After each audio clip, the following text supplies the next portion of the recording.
One day, the young man was sitting in prison, but then a lady with blonde hair came to him.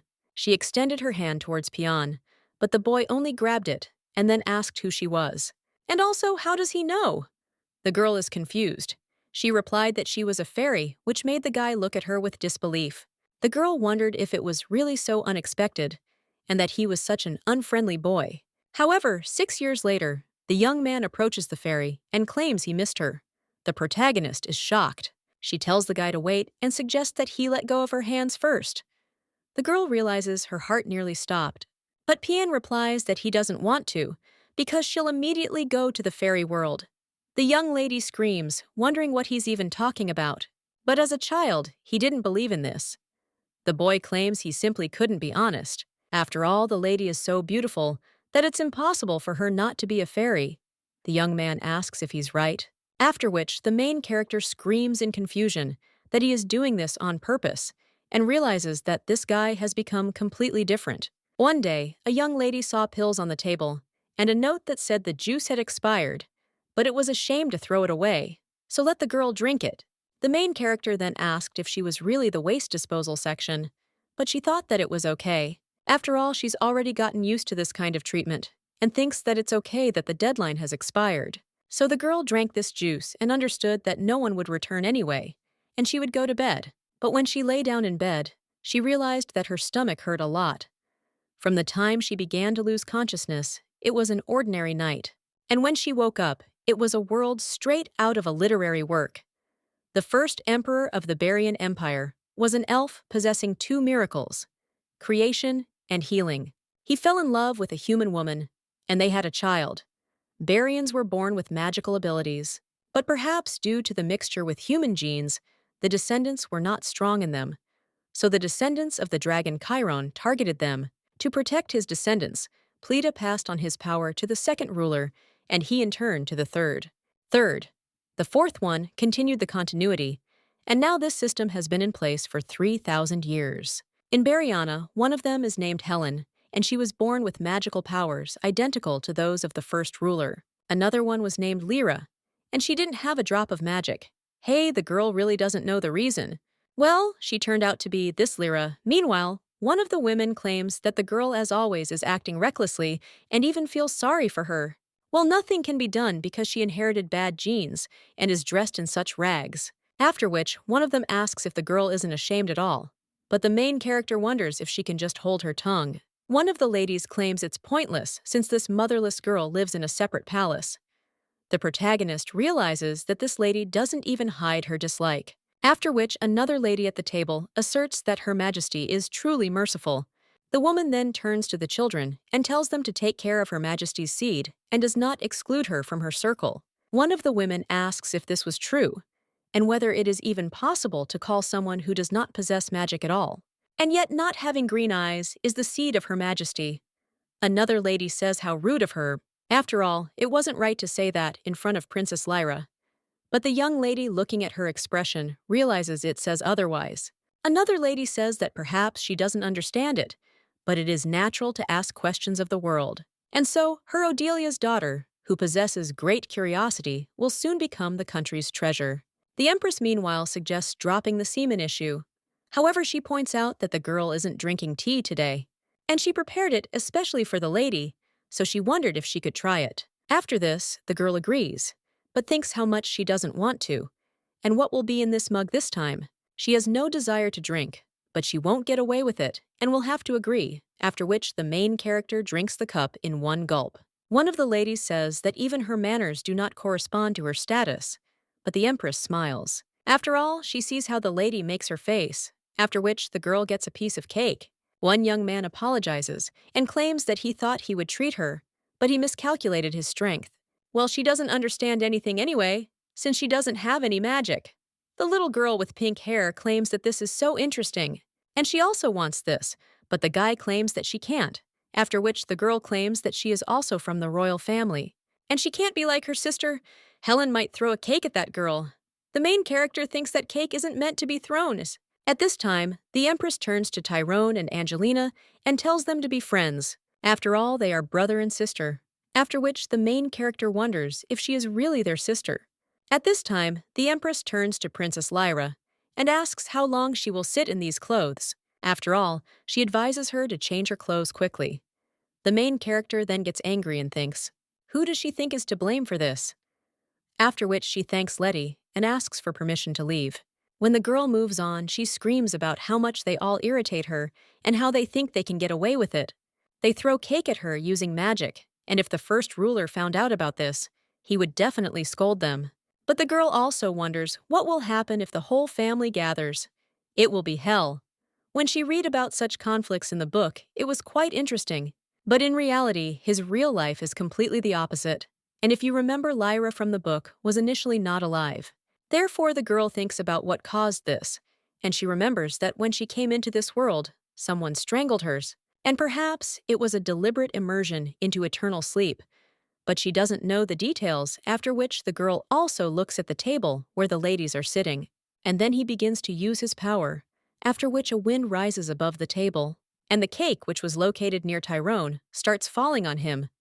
The maids then run up to the master and scream, "What happened so suddenly?" Another servant says to call security immediately, but the guy screams that this can't be. This is definitely someone's magic.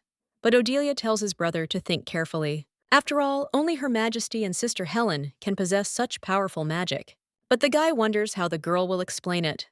Then, meanwhile, the main character is sitting in the bushes and realizes that the hour of retribution has arrived. After which she sighs and begins to use magic, and also thinks, why suddenly, the one who is not capable of magic, she became its owner, and there must definitely be a reason for it.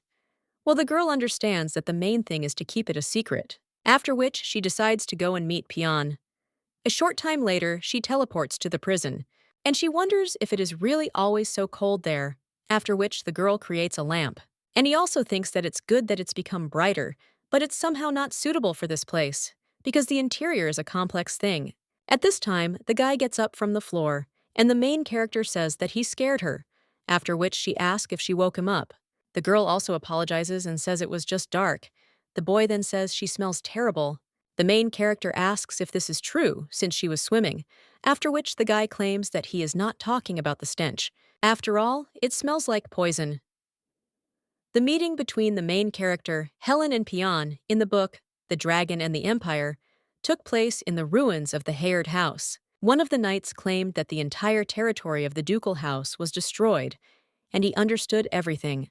However, there wasn't a single living soul there anymore. But the princess then noticed something, after which she claimed to hear a sound. The woman lifted the stones with her powers and saw a boy there. She asked if he was okay and told him to hold on. It's also good that she found him and can fix him. Pian lived locked up for 6 years. And Helen, who saved him and could not control his dragon power, was his light and savior, as well as his first love.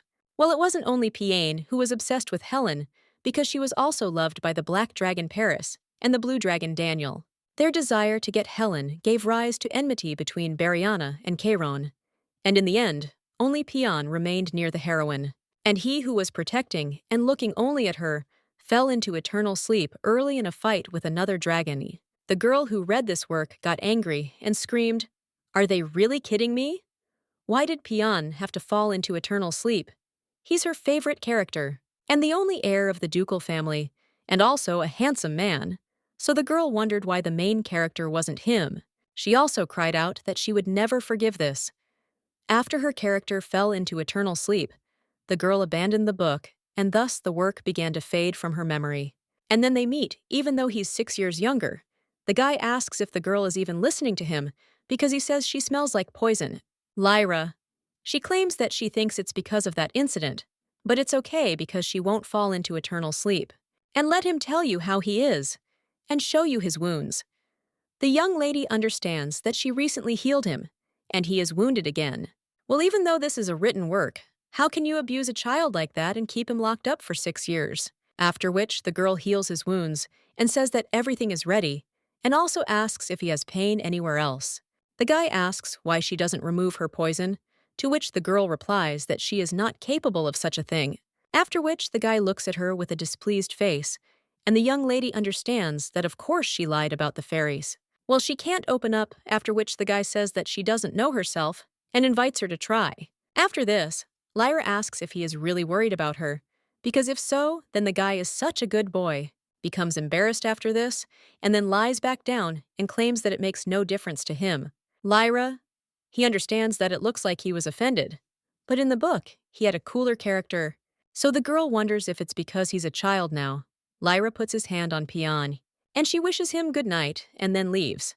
The guy realizes that this girl is treating him like a child, and the main character at this time returns and realizes that she is pleased that the guy cares about her. But she can't cure herself, even if she really wants to, because she will definitely be sick tomorrow. Now the girl is lying in bed and writhing in pain, and wondering if this is the end for her, after which she even wonders what kind of crazy woman did this. At this time, the Empress enters the room and says that she sees that the girl is having a hard time. The main character then turns to her, to His Highness, and the woman claims that she will cause them trouble if she quickly plunges into eternal sleep. After which, she grabs the girl by the neck and tells her to feel all the pain. Well, then she finally turns to the maid and tells her to bring the medicine, to which the girl agrees. The Empress leaves and tells Princess Lyra to rest. A little while later, the main character receives some medicine, but she thinks it's terrible because even they don't help. The girl also thinks that no one will come, after which she begins to heal herself, and when she finishes, she realizes that it is much easier for her. And after all, health comes first for a person.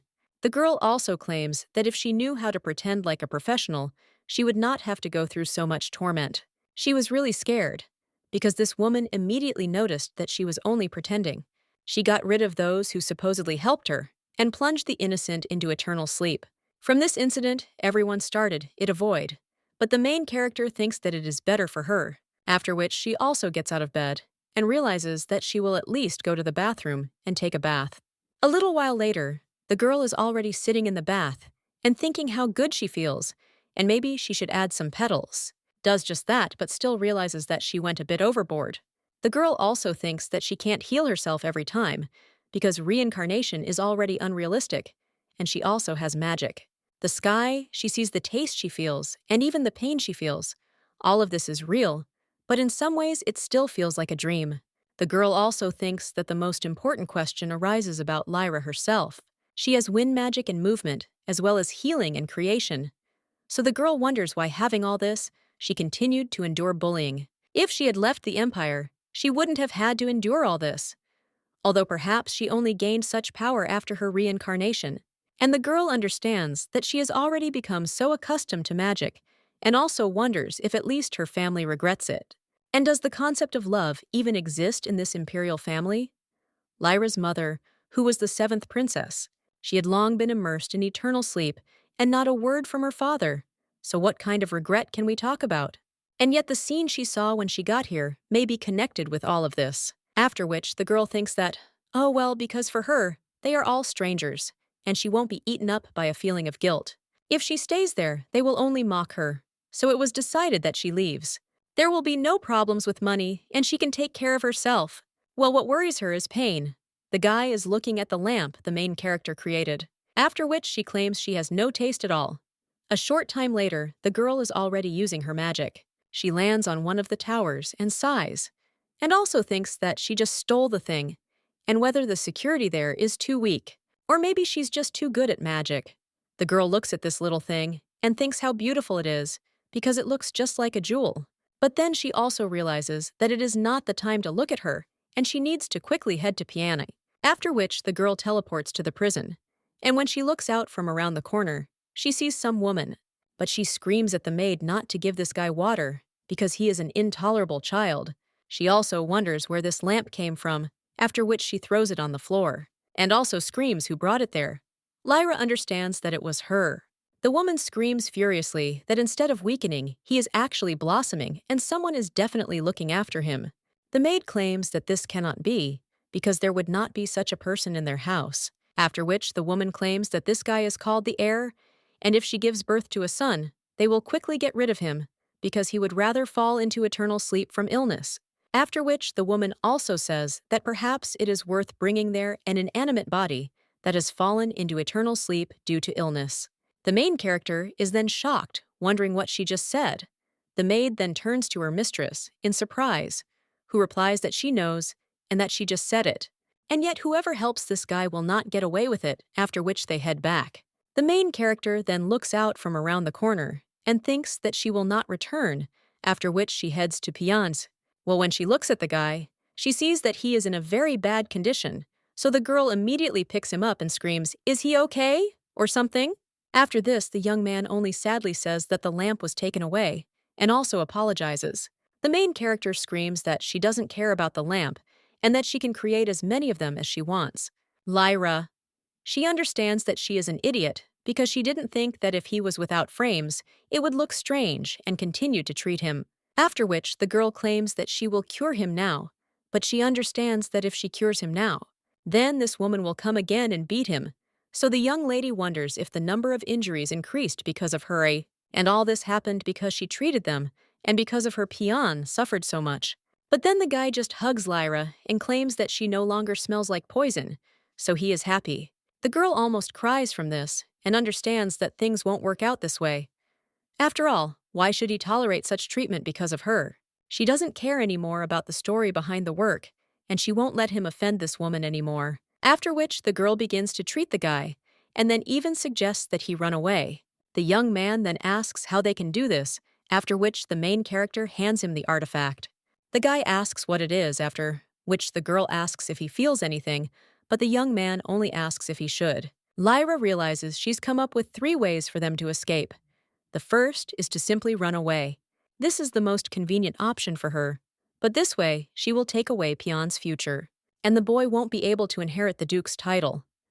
The second plan is to give Pian's power. That's why she stole this little thing for him, because it is the heart of a silver dragon. It is needed to strengthen the dragon's power, and Barian, fearing Chiron's power, hid it for herself.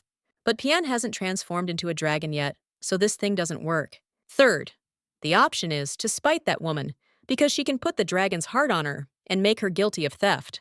When they find out about this, they won't just leave her like that, and no matter what kind of duchess she is, there will be punishment. The girl thinks that it will certainly be a hassle to organize everything, but the scheme definitely works, and the result is not bad.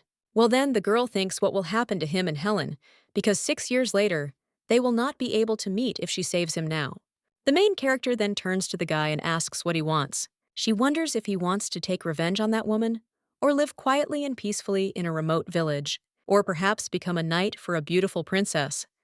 The guy then asks why she started talking about a knight in the first place, and the girl replies that she says, for example, well, in general, let him ask for whatever he wants, because the fairy will fulfill everything. The guy then claims that when a girl has doubts, she immediately starts talking about a fairy.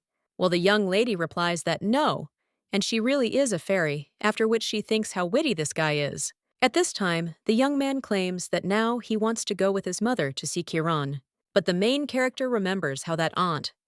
She told the boy to quickly plunge into eternal sleep like his mother, after which she apologizes and claims she can't revive people. But the young man replies that if he didn't answer, she would still be alive. She simply sleeps for 1 year, and an ordinary person would fall into eternal sleep. Well, his mother has a red dragon's fluid flowing, so this disease is not life-threatening. The main character says that's how it is, and thinks that it's good that his mother is alive, and then she won't have to invent anything. Lyra also claims that she will wake up his mother, and in return, he will become happy. The young man is only embarrassed after this, and Lyra. He claims that it is decided then, and asks if he can tell him where his mother is. The guy replies that she is on the 2nd floor in the farthest room, after which the young lady says that it is clear, and now she'll fix everything. When the girl teleports to the bedroom, she thinks it's strange, and that the duchess's bedroom is so gloomy, after which she goes inside and sees the woman herself, and thinks how beautiful she is. And this is her favorite's mother, hey. The girl thinks that her wife is so wonderful, so why cheat on her? The girl also tells Pian's mother that it's time to wake up, but when she starts using her magic, nothing happens. The main character is then surprised and asks her mother what is going on, after which everyone wishes her good morning. Lyra understands that she will try again, but when she does this, the woman is still sleeping. The main character wonders why she's not waking up. A short time later, the girl finds herself in her room. She also thinks about what happened yesterday and how she can decipher it because maybe her magic is weak. But yesterday, it had an effect on Pian, And by the way, she completely forgot about that evil aunt. After all, she will most likely mock him again, and she should have avoided it yesterday. At this time, someone approaches Princess Lyra and claims that Princess Helen has come to see her. The girl is a little surprised after this, and her sister enters the room, after which the young lady even remembers the woman who strangled her and claimed that she would not forgive her. Lyra. She thinks that this is the first time she sees her, so why does she have the feeling that they have already met? The blonde says that from what she sees, she's in a bad state. But the main character says that, well, everything's fine, and she received the medicine, so everything is fine. But she thanks her sister for her concern. After this, the girl says how tired she is of all this. If she really doesn't want to plunge into eternal sleep, then let him never call her sister again. The main character is surprised by this, and the blonde tells her to try not to catch her eye, because she is annoying. After which everything goes away, and the main character thinks what the hell happened. After all, this girl herself came to her, and then also asks her not to show herself, and whether this is really Helen. But at least she looks like the main character, because the girl is smart and powerful, and is also the most suitable for the role of ruler. Well, the main character still doesn't understand whether she had such a character, and whether there is some kind of catch there. Or is it all because of, after all in the book, Helen changed after she fell into eternal sleep. And perhaps, because she is alive, these changes are not visible, and most likely Pian will become more cunning. But that's certainly not a bad thing. However, the girl thinks that's not the right thing to think about right now, because she needs to find a way to wake up his mother. The girl understands that she cannot be 100% sure that she understands magic, but she definitely knows how to heal. Her complexion definitely improved, and her breathing returned to normal. But then the girl wonders why she doesn't wake up. But then she also thinks that if it's not magic, then it's something else. That same evening, the young lady teleports to the woman again, and he uses his magic on her again, but it doesn't work again. Lyra understands that everything is the same as yesterday, but today she definitely won't give up. The young lady also claims that she can't say she fully understands her feelings, but she can imagine how much pain she must have been in. But don't let it stop there. She has a plan. This woman is abusing her son, and the guy is locked in a dungeon, and they don't give him normal food. And this woman wants him to plunge into eternal sleep from illness. That's why he needs the lady, and the girl asks her, "Wake up and come to your son." After which, the woman opens her eyes and asks if Pian is okay now. The main character says she was able to, and replies that yes, he's alive and well at the moment. She then inquires about the lady's well-being. The woman replies that since yesterday, all the pain has gone away, but she was afraid to open her eyes and look at reality. Lyra understands that the magic did work yesterday, and the woman simply didn't want to wake up. At this time, the brunette asks if the lady knows about the dragon engraving, to which the girl replies that in general, yes. And he understands that, judging by the story, this is a vow that speaks of eternal love. In the book, this happened between Pian and Helen. The woman claims that a dragon can only take an oath once in its life, and she as a person from Chiron has the same feature. For her to love one person and live with him her whole life. The main character realizes that in the book, the other dragons focused all their attention only on Helen. And it's not that dragons have something wrong. They just don't accept this. The human heart can cool down in an instant, and sometimes even love more than two people. The woman claims that unrequited feelings destroy their hearts, and even now, when she remembers her husband's betrayal, she feels so bad that she wants to plunge into eternal sleep. And the worst thing is that despite all the circumstances, she continues to love him. The main character realizes that when she read the book, she thought it was very romantic. But on the other hand, everything is not so rosy, after which she tries to calm the lady. The brunette then apologizes and claims that she just cried in front of her, but she felt better. The woman also claims that the lady is right, because she has something to protect, and she has no right to run away. As Togo wishes, Pian will go with him to Chiron. The main character is delighted after this, and she also thanks Madame Barelian for the decision she made. The woman says, "How nostalgic," and she claims that she should thank the lady, after which she asks why the girl is saving them, and how she found out that they were in a difficult situation. There is definitely potential for magic, so the woman is interested in where she comes from and what her parents do. The main character gets nervous after this, but claims that she is a fairy who came to fulfill any of Pian's wishes.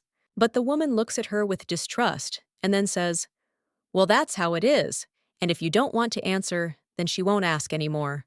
Lyra understands that mother and son are exact copies of each other, and especially this reaction. At this moment, the brunette starts to suggest her name, and the main character doesn't even know what to say, after which she screams out that she has urgent business and jumps off the balcony.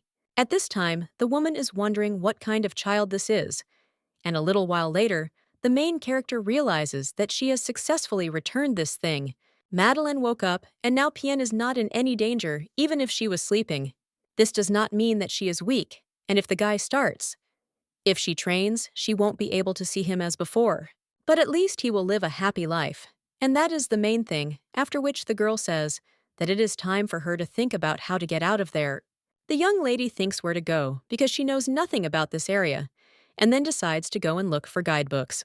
A little while later, the girl is already looking at the food and thinking how delicious it all looks. She also asks where she can try all this and reads the location.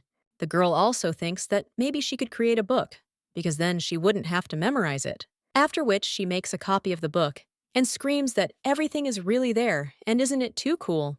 But then someone turns to the young lady and says that she is in the way, after which the girl apologizes. She also understands that both of these girls have green eyes, and does this mean that they are from the Imperial family? She saw one of them at the tea party, but the girl also wonders if they saw her using magic. At this time, one of the ladies asks why the girl is looking at them like that, because she looks ridiculous. And the other one claims that Lyra doesn't know the simple rules of conduct in the library, and that there are problems with ignorance. Well, her mother was the same way because she tried to poison her sister Helen. The main character is shocked by this, and she wonders if Lyra's mother really wanted to poison Helen herself. The main character's mother was barely mentioned in the book.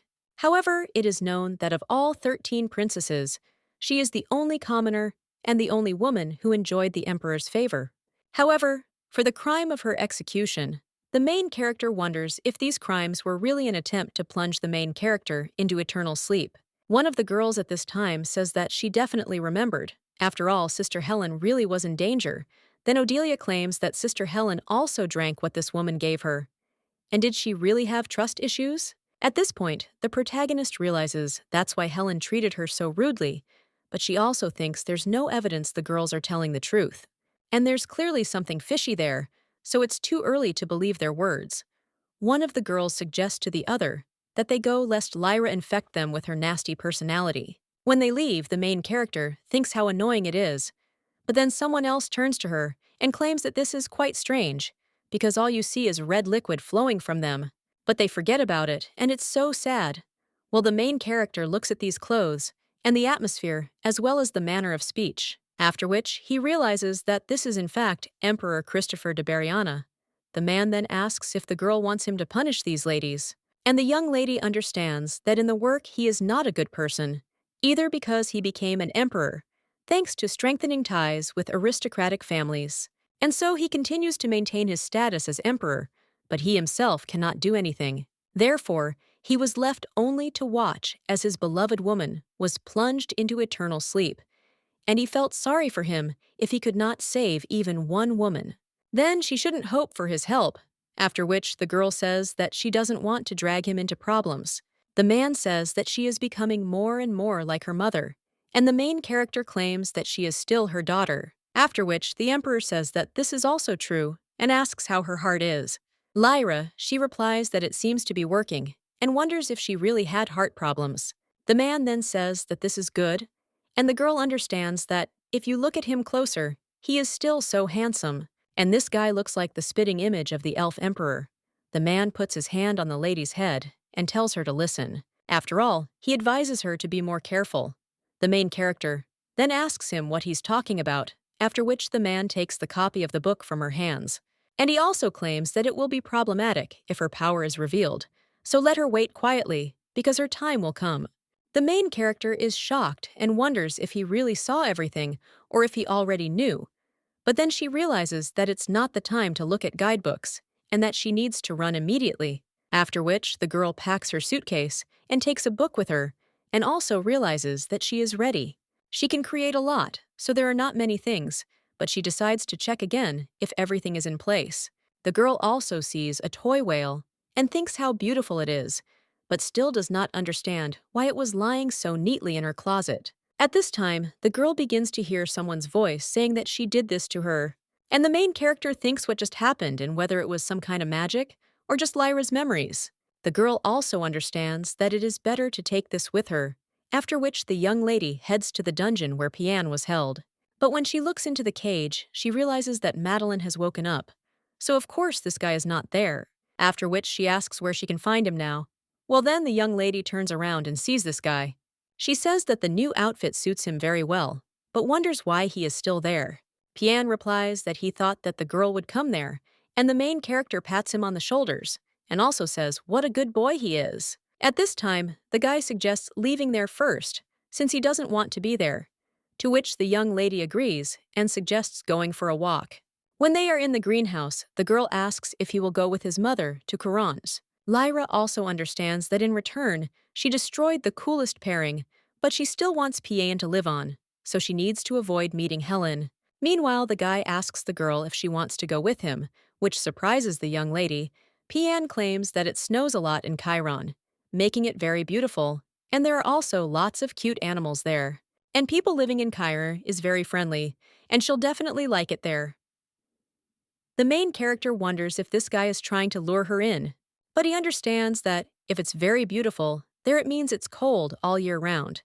And a lot of cute animals means there are the same number of demons, and friendly residents mean they don't like strangers. After which the young lady thanks him for the invitation, but claims that she is forced to refuse because she is also leaving this place. The guy then asks where she is going, after which the young lady claims that she is going to the world of fairies. But the young man then tells her to at least say her name. Otherwise, the main character thinks that she's in deep trouble, can move using numbers with regular magic dragons, can simply say the name of the person they want to move to. And it turned out to be quite unbalanced on the part of the author, in relation to the heroes, since they only have to know the name. When they answer their call, it serves as a kind of promise that they will always be glad to meet. And the problem is that this is how personal space is lost, and she doesn't mind telling him her name, but this can bring danger, and sometimes she can respond unconsciously, after which the girl thinks she'll never tell him and asks why it's so important for him to know, since he could just call her a fairy. The guy replies that he's never called her that and doesn't want to. And the main character replies that this is what she wants, after which the young man claims that he won't even be able to send letters, much less to the world of fairies. Lyra wonders if he will write her letters, and then claims that at one time he can send them to the room where his mother lived, and she will come and pick up these letters. Remains silent after this, but asks if she will come to him. The main character then smiles, and she replies yes, after which the young man utters Alice's name. But when the main character doesn't react, he asks if she really doesn't. And then he tries the name Anastasia and names many more. The girl understands that just a little more, and he will get it. After which the young man calls another one names, and the young lady thinks how persistent he is. A short time later, the girl arrives at Noel's store. The employee thanks the lady for visitings, and also claims that the offered product is the soul of a sea witch brought from Atlantis. It has a shiny color, and in her thoughts, the woman adds that this thing is so expensive that no one buys it. But today, she will definitely sell it because this girl looks like the kind who would buy it if she was forced to. The main character says that it is beautiful, but she already has a lot of jewelry, and the woman says that if she thinks that this jewelry is the same as the others, then she is deeply mistaken because it contains the memories of the sea witch. There's a magic on Atlantis that allows you to capture sad feelings in a stone, thereby eliminating them. The sadder the memory, the brighter the stone glows. The main character then wonders why they call it a memory and not a soul, after which the woman says that they say that memories make up the soul, and that is probably why it is called that. Lyra. She understands that for her, as someone who was reborn in another world, these words have profound meaning, and the woman claims that if the lady takes it today, she'll give it back for less. She also names several other pieces of jewelry and claims that they are very beautiful, but the soul of the sea witch cannot compare to them. At this time, the main character hears someone playing the piano, after which she is surprised. The worker noticing this asks if this guy really plays well, and thanks to him, she gets in the mood to work. The previous pianist broke his leg, and this guy came to replace him, but he is very popular among customers. The main character then says that this is how it is, and points to it, after which she claims that she will buy it. The woman then apologizes and claims that he is not their property, but if she wishes she can recommend slave traders. Lyra asks what she's talking about, because she was talking about the piano, after which the woman asks if it's true, and she thought so, because they just have special services for guests, and if she is interested in the piano, then she can show her other musical instruments, after which the young lady claims that she will buy the soul of the sea witch, and a ruby from some mountain or other, and a blue tear too, and if there is something else that they want to sell, then let them do it. After all, she'll buy everything. The woman then thinks how cool this girl is, after which she thanks the lady and claims that she will give her a piano. But the main character says that it is not worth it, and she will pay, because it is a compensation system. The girl also holds out a chest of gold coins and asks if she can pay for it all at once, to which the woman replies, "Of course!" And the main character claims that she will come to pick up the piano a little later, and the woman says yes, and they will also wait impatiently.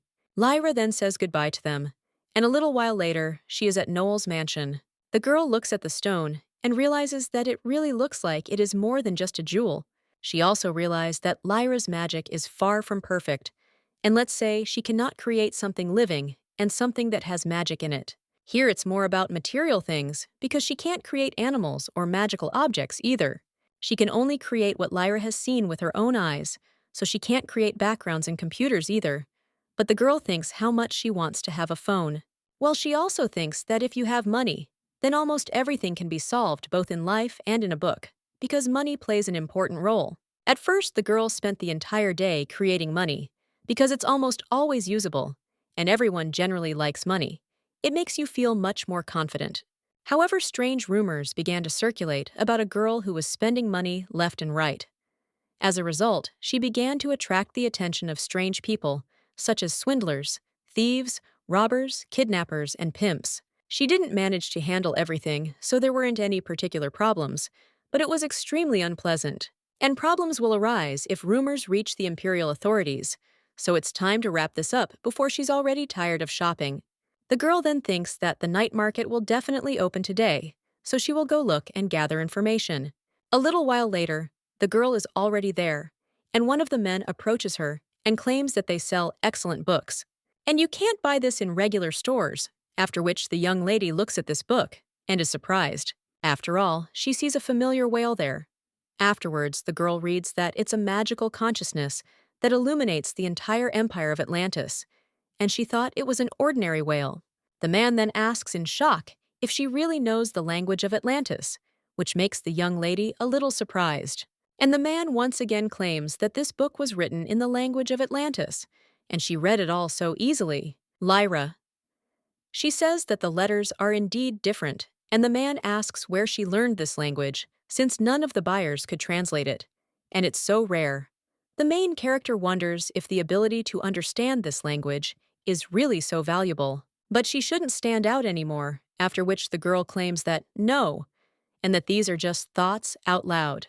The man then asks if this is true. He had hoped to learn more about Marmel. His dream is to see Marmel with his own eyes.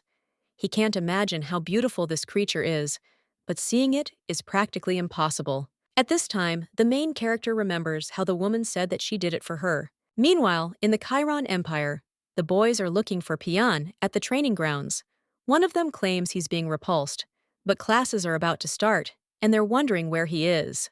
Another guy claims he thinks Pian simply fled out of fear. His friend replies that you can't say that about a member of the Imperial family, because he could still be imprisoned. Well, then this guy asks if this weakling from Bariana is really a member of the Imperial family, and after all, his 8-year-old brother will be much better than him. Then let him stay in Bariana, because they don't need such weaklings. And the guy asks if his friend thinks that Madame Madeleine is angry with him. Otherwise, why would she be so strict with her son? The other guy then tells his friend to stop already, because if anyone hears, he'll be in big trouble. Well, the red-haired guy insists that he's not there, so they can go and look elsewhere. But he's too lazy. After this, Pian thinks about something, but at that very moment, someone tells him that they found him. It turns out it's the main character, and the girl asks how he's doing. The young man is shocked. She also exclaims what she means by "long time no see," Since it's been a whole year, Lyra apologizes and claims it's difficult to teleport to a place you've never been to, and it's generally difficult to get into the Qurans. The guy claims that he sent letters to that room, and the young lady replies that the Duke decided to clean there, and he really didn't like that he and his mother went there. But let the guy better tell why he's slacking off, because those boys were looking for him. The young man replies that he is not slacking off, and that he simply does not like going to classes, but the girl understands that this is what slacking off means. She also asks why he doesn't like it so much, to which he replies that it's necessary to hurt a person until he defeats the teacher. The guy also says that his teacher is his mother, and she is the former commander of the night squad Chairons. The main character realizes that a boss appears in the training. The young man then claims that Chiron's people don't like to lose, but he doesn't understand. After all, he is used to beatings and loneliness, but he is afraid of disappointing his mother. And maybe the problem is that he is not Chiron's real person. The guy also asks if he is a bad son, and that is why his mother treats him this way. The main character replies that in no case does he have any idea how much she values him. But the guy replies that he doesn't think so, and even in Bariana for his mother, her father came first, and she broke up with such a father, and he is just a burden for her. The main character understands that this is a difficult question, and she cannot say anything because she does not know enough about Chiron, but she cannot close her eyes to it either. After which, the girl takes the guy by the hand and asserts that everyone gets disappointed if they continue to worry, and that this is completely normal. The fact that he needs to defeat the teacher is a path to the goal, not the goal, and when he understands what he really wants, that will be the goal. And then he will work hard to defeat the teacher. The main character understands that this is how he became a first-class knight for Helen, after which the young man claims that he does not have what he would like to do, and the young lady tells him to find it because there is no need to rush into it. And since he's decided to take a walk, the girl suggests they go for a walk. A little while later, they find themselves on a boat, and the girl realizes that there's a pleasant wind, a blue sea, and a simply superb beat. But for some reason, she feels nauseous. Pian then turns to the young lady and asks if she's okay, but she asks what he thinks. The young man asks if it's possible to cure seasickness with magic, to which the girl replies that it is.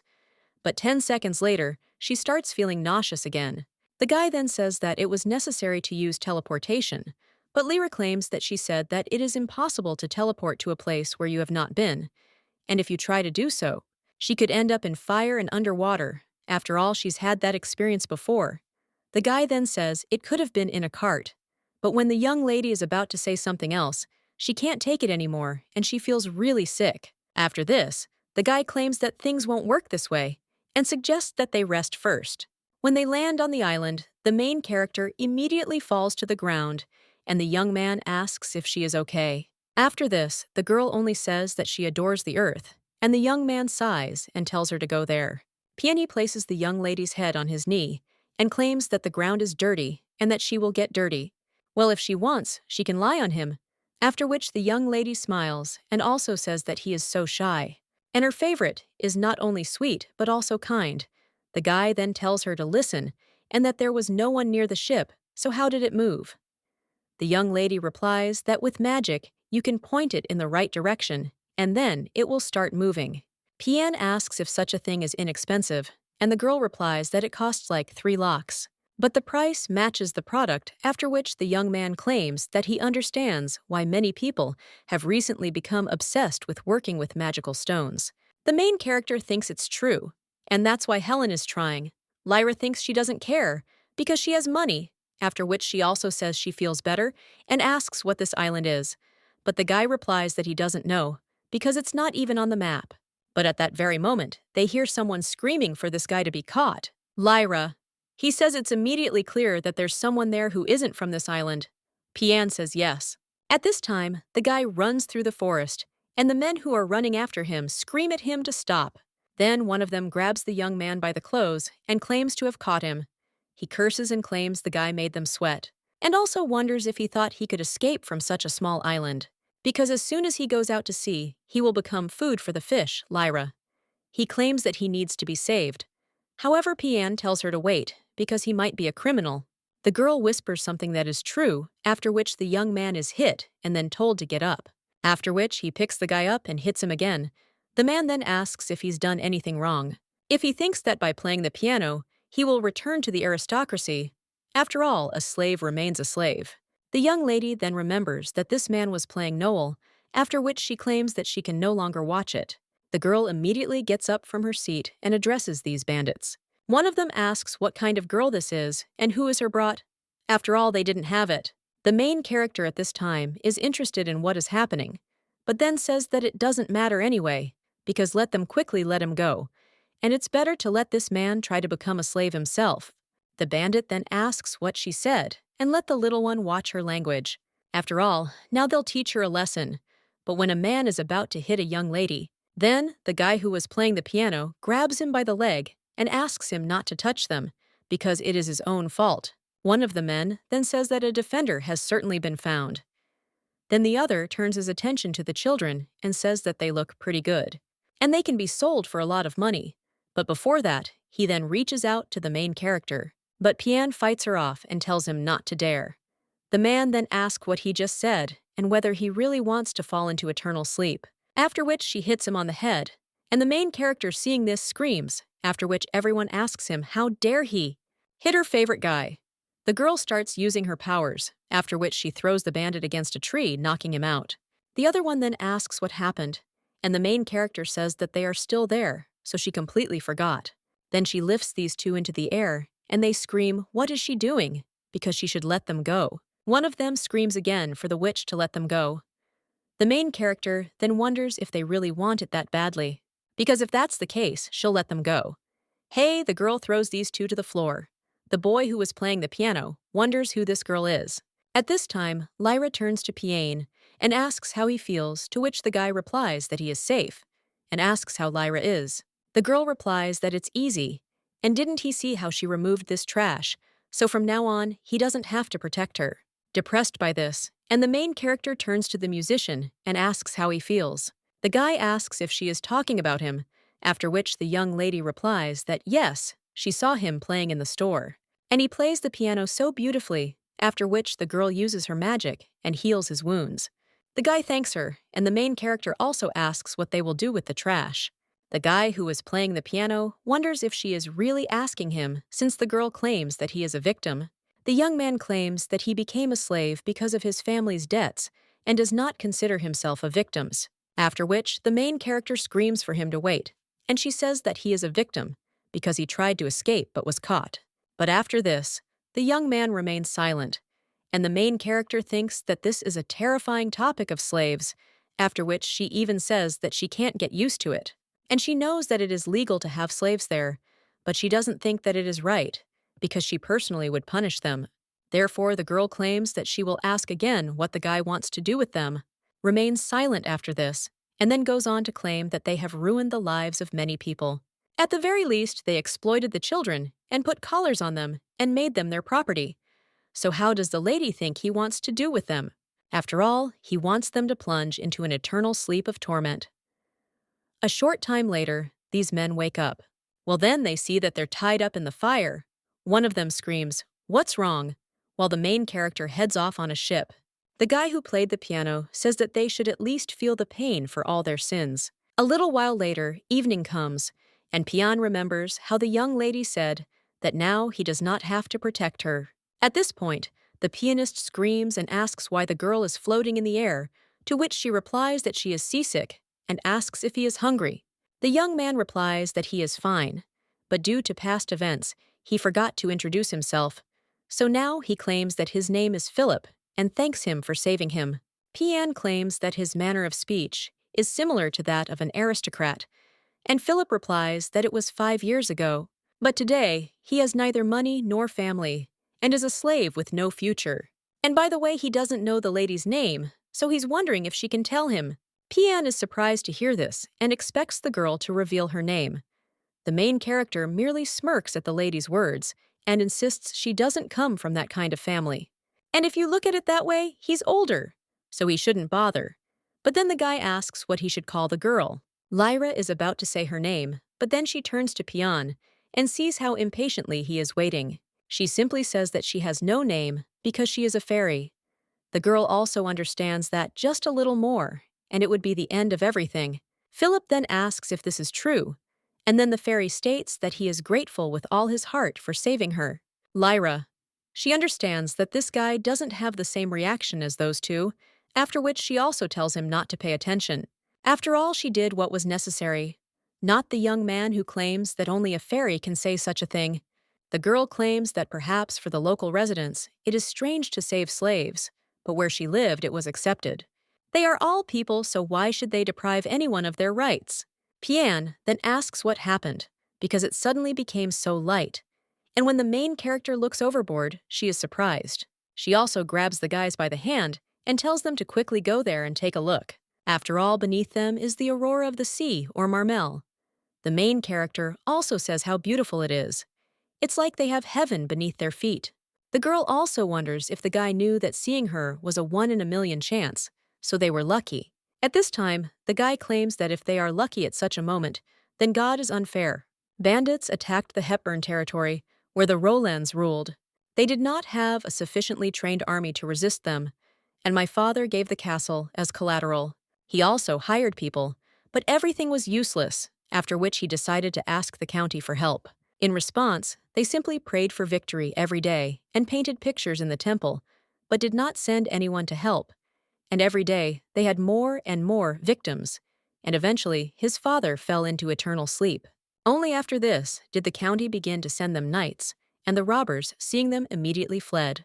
Pian asks if the behavior of that count, and in general, the fact that the robbers from the sea attacked those on land isn't strange. Philip replies that he thought the same, but what was more important was that everything was over without even suspecting that this was only the beginning.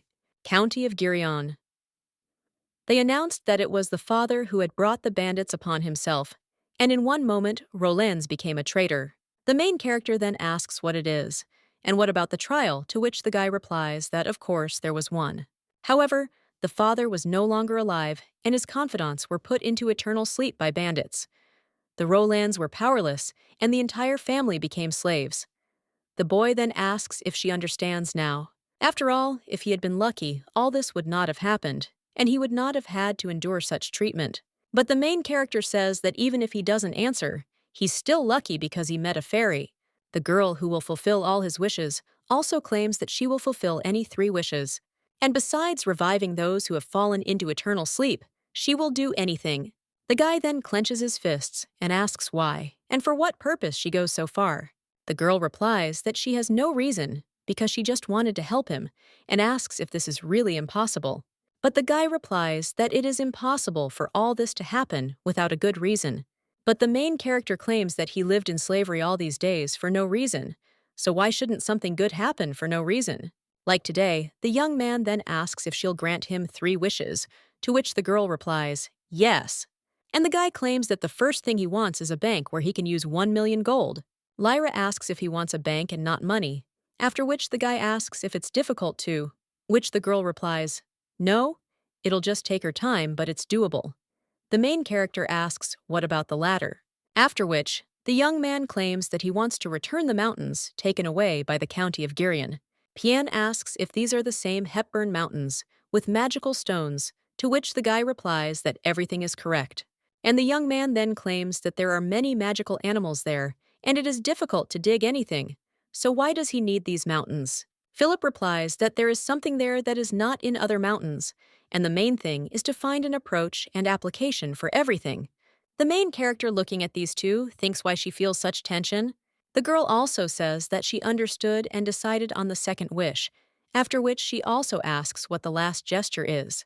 The guy replies that he wants the girl to save his partner named Rosalind. Pian asks if he's talking about a partner, and does that mean he has a girlfriend? But Philippe wonders what kind of girlfriends slaves might have. Partners of this system in which slaves work in groups of 2 people, and if one does something wrong, the second will be responsible for it. Their lives depend on each other, and they are connected, so the main character is interested. Did he really run away, leaving his partner behind? To which the guy cries out that no, and he will now explain everything. One of them had a girl approach Philip and claim that she had stolen it, and that it was a magic stone that was used for teleportation, and that they would be able to escape.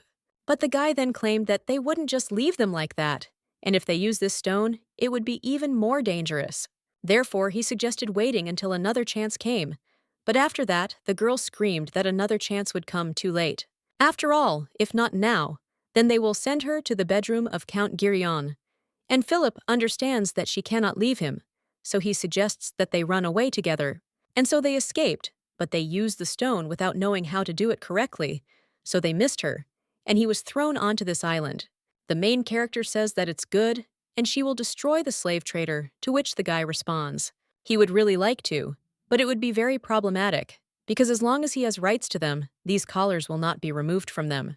This means that they will be branded as slaves for the rest of their lives, and then the girl claims that she will buy all the slaves and free them, but the guy replies that it's not that simple. After all, if they're sold, new ones will come in their place, and it's practically an endless system.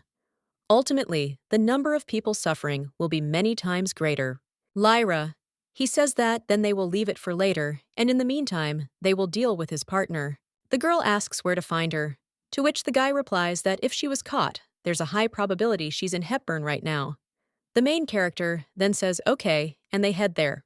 The girl also turns to Piane and asks her where this place is, to which he replies that it is southeast of Knoll, and offers to take the helm himself. But Lyra, he replies that he can't. Philip Beethoven looks at the girl for a moment and realizes that she has incredible strength and an angelic appearance, incomprehensible behavior. And she also said that a fairy is a lie, and even a fool would understand that this is a lie. So the guy wonders if he is seeing a dream. At this time, the main character turns to Philip and asks if he is okay with bare legs, to which he replies that yes, because the lady cured them. But Lyra, she claims that this is not what she is talking about and is conjuring up boots, and also claims that this is a bonus.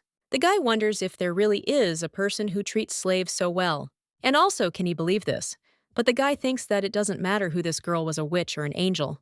And even if this is just a dream, he does not want to give up this happiness. And now, thanks the girl. A little while later, they are already looking at this cave, and the main character asks if it is really there because the security is somehow weak. Philip replies that most likely they are here, and Piane says that there are a lot of people inside. After all, he smells different smells, and the main character thinks that this is what dragons smell like. At this time, Philip turns to the fairy and asks her to try not to fall into slavery, because there is a high probability that people are mixed there. The main character replies that she understands, and she herself does not want to stand out, after which she conjures up some kind of scent. The guards of this cave sense it, and immediately fall to the floor, and the main character claims that it is a sleeping powder and wind magic. Meanwhile, Philip picks up the keys from the floor and suggests they hurry. They then go inside, and the guy claims that's where it is. The main character looks at all the people in the cages and then says, "How many of them are there?" At this time, they also see a lady with blonde hair, who shouts to Philip that she is there. The guy immediately approaches Rosalind and says how good it is that she is in one piece, and the girl asks how he is. Piane claims that he doesn't want to interfere with their joyful reunion, but they have to go after, which the guy says yes. And he thinks that he understands that now everyone is in a bad situation, but he cannot save them all. There are fewer demands on slaves there, and almost all of them are sent to other countries. It will still be several months before they come for them again, after which the young man asks to listen without loud shouting and asserts that now he'll open the lock and take his partner. Everyone will want to escape if the locks are open, and he has no right to stop them. At this time, one of the slaves asks if he will let them out, and if they will be able to escape. But at this time, the guy asks not to run away and stay inside, after which one of the slaves screams out what he said, and whether he will really take only his partner. But the young man wonders where they plan to go if they run away, and whether it's the sea where there are bandits, or the mountains where there are demons, or whether they think they can blend in with humans. But as long as they have this around their necks, they will not become free, and in order to not return there again, the root of this entire system must be removed. But then one of the slaves tells the guy not to make him laugh, and says that this brat doesn't understand anything. After all, it will be they who will later be to blame for their departure, to which he replies that he understands this perfectly well. But for slave traders, slaves are a valuable commodity, and they should not hurt them too much. However, Rosalina is his partner, and she was caught after she tried to escape, so she will definitely not be forgiven for this. He also understands their feelings, because he himself is a slave.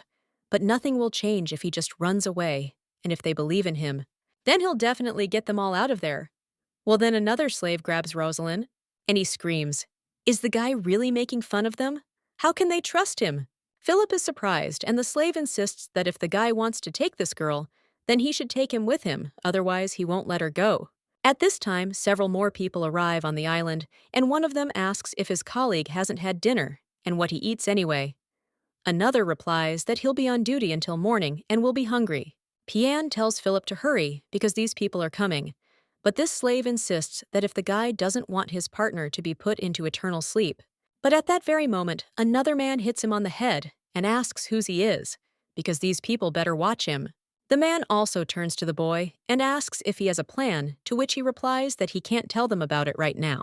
He wants to save them all, but he can't trust any of them, and yet the man insists that all he can leave them with is promises. The guy doesn't even know what to say to that. And the man says that it's okay, he can be understood, after which he hands over the girl and tells him to take her. At this time, Pian notices that the people who arrived on the island already saw that the guards were sleeping, after which he says that they are already there, so they need to go. But Philip asks them to wait, after which he opens the cage and says that it is ready. At this time, one of the slave traders asks how long the guards have been singing and tells them to give them the keys. Well, when one of them looks at the place where the keys should be, he screams in shock that they are not there. Another slave trader asks if he is serious now, and shouts at him to quickly call for help because they have strangers, and also let them close the exit. Pian screams that they've noticed, and Rosalind insists she's scared.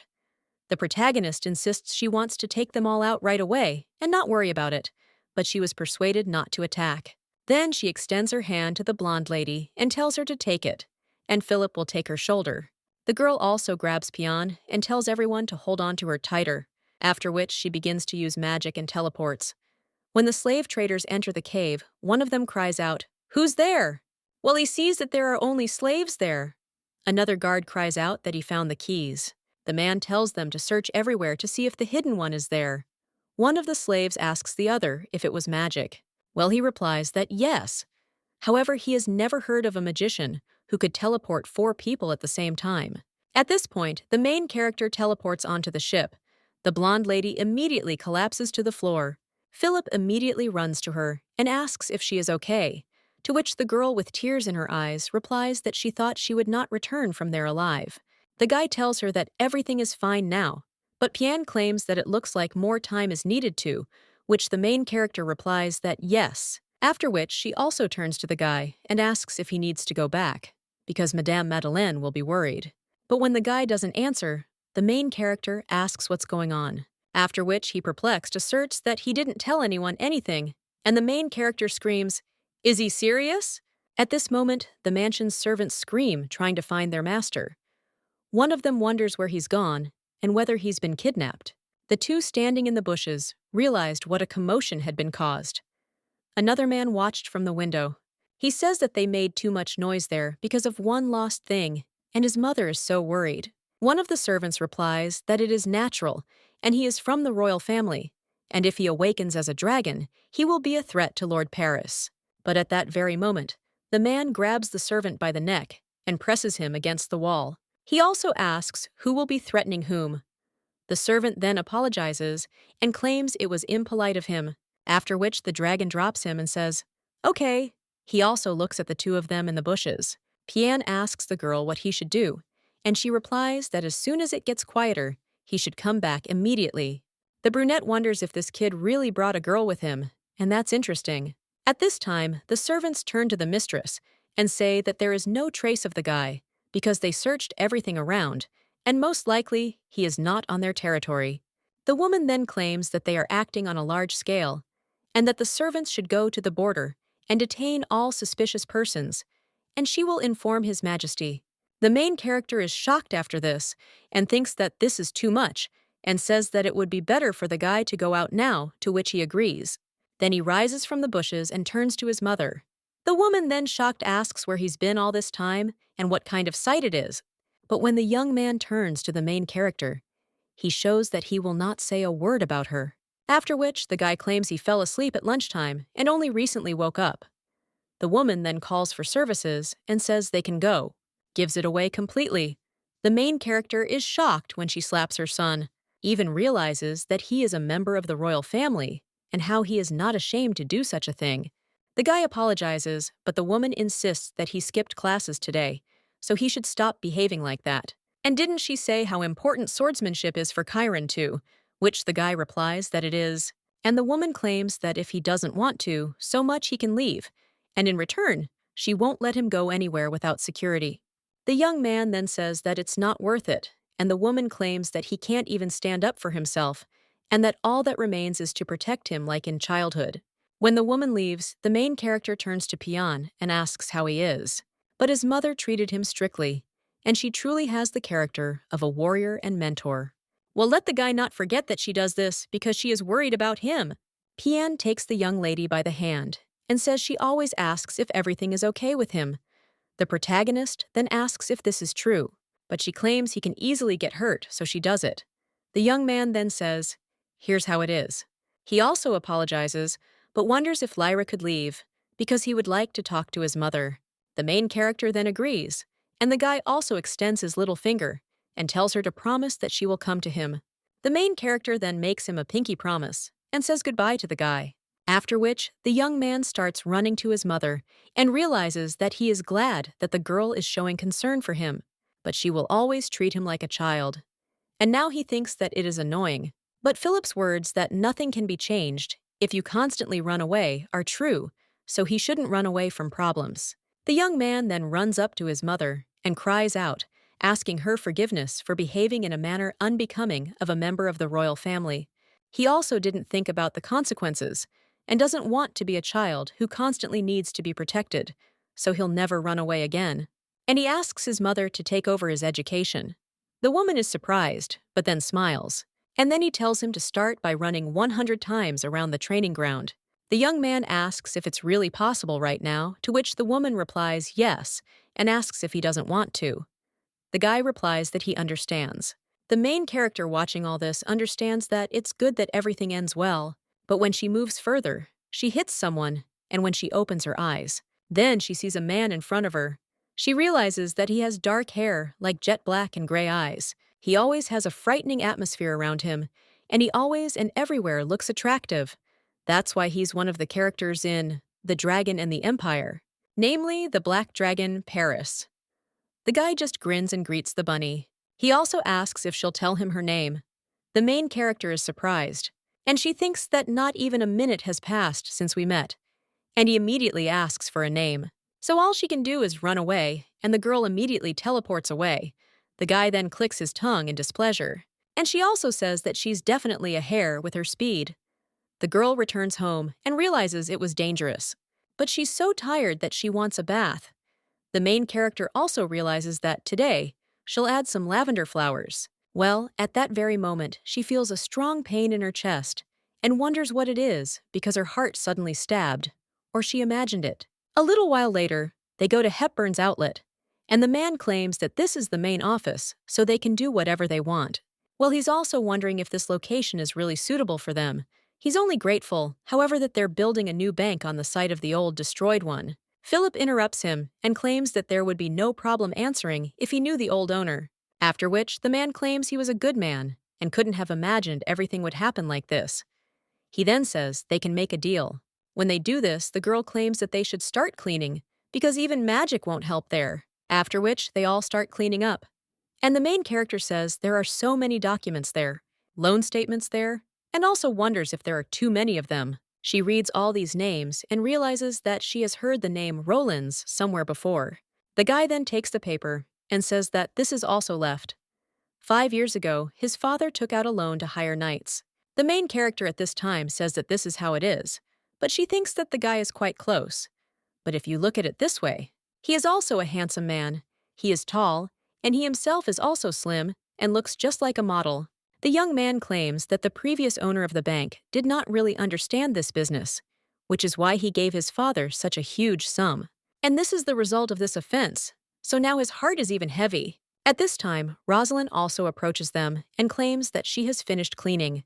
Lyra, He says that's how it is and thanks her for her work, after which he states that now it's her turn. Rosalind claims that they were searching while cleaning, but they didn't find anything, after which the main character says no problem. After all she needs is space. The rest is hers. The girl begins to conjure money and jewelry, after which she fills the entire room. She also turns to the guy and asks if there will be 1,000,000 in gold. Rosalind says there is definitely more, and there is so much money. At this time, Philip says that with such a quantity, the monetary value will decrease. At this time, the main character turns to Philip and asks what is going on, to which the guy replies that it's okay. It was his request. The main character then says that, in the end, as she promised, she will provide him with a document confirming that the guy is the owner of the Hepburn Mountains, son of magical stones. Philip asks when she managed to do this, and the girl replies that at first she thought about buying it, but then she simply stole it. The guy asks if it's too dangerous, but the main character replies that everything is fine because they did it in the name of justice. After which the main character claims that Rosalina, the return of the mountains with magical stones, as well as a bank with gold worth 1,000,000, all his wishes are fulfilled, after which she wonders what he will do next. And will he also figure out the trade in slaves? Because if he has a plan, then let him lay it out because she wants to participate. Philip claims that first he will force the slave traders to buy mountains of magical stones, but the main character asks why. Philip replies that it is so that they have an additional burden to bear, and these mountains are very expensive, and the money of the slave traders is slavery.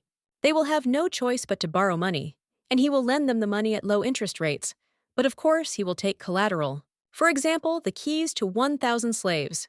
The main character claims it's a good idea, but wonders if they'll go through with it, after which the guy asserts that he thinks they'll want those mountains. Lately, aristocrats have increasingly avoided buying slaves, and ordinary citizens are even less likely to buy them, as slaves are quite expensive. Thus, the need for them among people gradually decreases, and of course, abroad, it is still customary to have slaves. However, there are many who do not survive the ship journey due to illness, lack of water, and many other reasons. Merchants waste a lot of money to feed slaves, and if they use mountains of magic stones, they will have an incredible advantage in money. They'll be able to use slaves to mine treasure, and the main character says it's like this. This way, they'll have more money than just covering the cost of the slaves. Philip replies that yes, and therefore he is sure that they will definitely want to buy it, because this is the only mountain with magical stones, and in Barian that has not yet been used. Lyra wonders if they said there were a lot of monsters there, and it would be difficult to dig.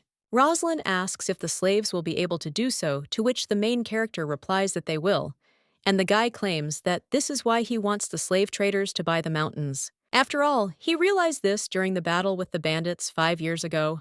Monsters don't attack bandits. The main character is then shocked, and Rosalind suggests it might be because they look scary. The guy then replies that no, and he thinks they have some kind of agreement or some other reason. But in any case, the fact that the monsters don't attack the bandits will be very beneficial to them, because most slave traders are bandits or former bandits, and they can easily be mistaken for one of their own. A method really exists, and the main character thinks so. After all, Helen used this item, and she didn't think that Philip would use exactly this, and the girl wonders if this plan is too clever. Meanwhile, the blondes insist she doesn't quite understand. She doesn't have to worry about it all. She can just ransom them all and set them free, and she can deal with the slave traders with magic.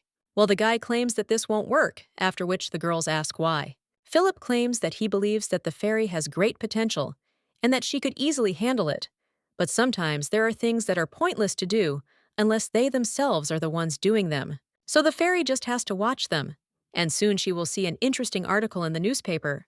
A little while later, the main character is already sitting in Pian's room and reading a newspaper. It says that the freed slaves raised a ruckus, and the slave trade organization in Hepburn fell apart. The girl claims that this is definitely Philip's work, but only 2 months have passed since the bank was created. Pian claims that he took the slaves' keys as collateral, freed them, and this is the result. The main character understands that it is natural that the slave traders could not resist thousands of enraged slaves, but someone would still get hurt. And maybe she should have figured it out herself. Pin then asks if the girl wants to become their leader, which surprises her a little, but she insists that she's absolutely not the type of person who could lead, and she shouldn't stand out. The guy then says that it's not all over for the slaves because they still have to survive. Even if the girl gave them freedom, it's not a given that they could live like normal people. First of all, they need to adapt to a different way of life, and they need to work. And he points to one place and claims it's perfect for them. This is Mount Hepburn with its magical stones. The monsters that interfered with the excavations have disappeared, and there is a huge amount of wealth there. The main character understands that this is why he chose this place, and the guy claims that there is something else that they will need, and asks if she remembers when they went to save his partner. The main character replies that yes, and understands that if he really wanted to save only his partner, he would have freed all the slaves on the spot and raised a ruckus. However, he asked them to wait until he prepared everything that is the guy had planned to save everyone from the very beginning. Pian argues that such people need an excellent leader, and he is just right for this role. The main character then says that's how it is, and the guy insists that, especially since word has spread, that freed slaves are dangerous creatures, and lately aristocrats have been taking fewer and fewer slaves. This means that they are practically not needed in fulfilling their purpose, and Pian is thinking, where did he think all this through? Because everything is going according to his plan. The main character says how cool he is, but Pian claims that this won't last long. It is true that now they put a lot of emphasis on the extraction of magical properties, but it is just a material, and these stones themselves do not bring any benefit. Magic needs to be imbued into these stones, but only the Charon Empire can do that. Ultimately, only Charon will be able to buy the stones. And the thing is that the person in charge of all this is famous for his immorality. He is not sure that he can deal with the old merchant with only his brains on his shoulders, because most likely Philip will fail there. The main character then claims that she didn't know that the guy was well versed in this, but he claims that they just go through this in class and doesn't say anything about the main games that he's a good guy. He's trying hard. The girl also claims that he has become taller and his body has become stronger. Well, the young man is only embarrassed by this and claims that it is because he is training Lyra. She thinks that she is so glad that everything is fine with him now, but he has grown from a boy into a young man. The girl also wonders when he'll grow up and become like the one in the book, so handsome and kind, and will love only one woman. That's why the main character hopes that at least everything will be like this. But then Pian is the main character. So who is she? The guy insists that training is starting soon, and if he's late, he's in for a hellish night. The main character then wishes him good luck, and when the guy leaves, he tells her to come back for something else, and replies that she already understood, and that he should go already. The girl also wonders why she suddenly felt so sad, and is unconscious about the fact that the gap between the main characters and the secondary ones is quite large, after which she thinks it's time to go visit Philip. But when the girl enters the office, the lady with the blonde hair claims that Philip is not there now, because he is there less often now and is always busy. The main character then says that this is how it is, and the girl claims that today he went to meet a merchant from Chiron. A little while later, the girl is already at the auction, and one man claims that he says that entry is prohibited without a special invitation, but the main character claims that she has money, and enough even for the VIP zone. Well, the security guard claims that what he said was no, and that means no, and he will have problems if he lets the girl in. So either she comes with an invitation or with someone who has won. The main character then considers what to do. And is it really worth waiting until all this is over, or just finding another entrance? Well, at that very moment, someone shouts out that she does have an invitation, but the man says that she doesn't have money. So how can he let her in? The girl cries out that she just came to look. Well, this man pushes her and tells her to stop talking nonsense and get out of there. The girl falls to the floor, and several magic stones fall out of her purse. The guard tells her to sit there peacefully, and will she take responsibility if they find out that he allowed her to enter, after which he closes the door. The girl just swears, after which the main character comes up to her and helps her pick up the magic stones that fell out of her wallet. Lyra also asks if she has an invitation, because she has money, but no invitation, and she offers to go together. Well then, the girl asks how much money the lady has. Lyra replies that it is enough. The girl then extends her hand and asks for 1 gold coin. She also asks if the lady plans to sit in her usual place. If she has so much money, she'll seat her on the terrace. The main character then hands her 1 gold coin, and the woman looking at her tells her to follow her. A little while later, The main character wonders if she really is her. She didn't deceive, and they find themselves on the terrace. Lyra. He says that it's just like an opera house, and the woman replies that it is an opera house and that large auctions are usually held there. The main character says that this is how it is, after which she starts wondering where Philip is, and maybe he is now with the merchant from Chiron. The boy notices the young lady and wonders if she's a fairy. One of his charges asks what it is. And did the guy really see someone he knew and he was going to answer something? But then he also comes onto the terrace and apologizes for being late, but also claims that he is a rather busy person.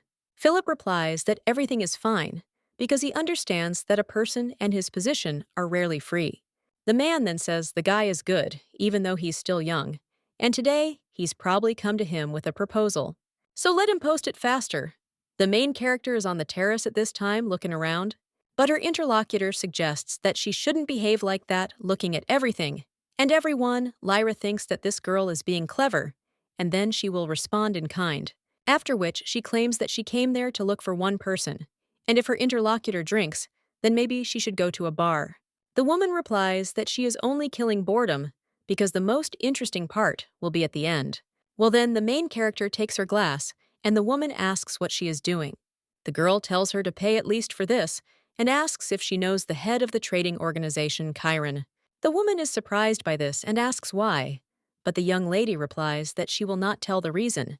The lady with red hair then says that she doesn't know what the girl's goal is, but it's better for her not to get involved with their main one. After all, he doesn't just love money, he's serious about it. He believes that money is power, and he will do anything for money. He'll even sell his daughter, who's dedicated her entire life to trade. The main character claims she speaks as if she knows him very well, and the girl replies, "Of course. After all, she is that very daughter." The main character is surprised after this. At this time, the head of the trading organization, Chiron, examines the stone and says that the thing is really not bad. So he throws it back to the guy and insists he won't take it. The young man asks if he doesn't like it, since he thinks his offer is much better. Compared to other sellers of magic stones, the man replies that this is true, but it's all the same whether it's cheaper or more expensive, because only one trading organization Chiron is engaged in processing. Philip asks if he thinks he will be alone in this field for eternity, while the man replies that the guy is young and therefore doesn't know, but he has never missed anything that could bring in money.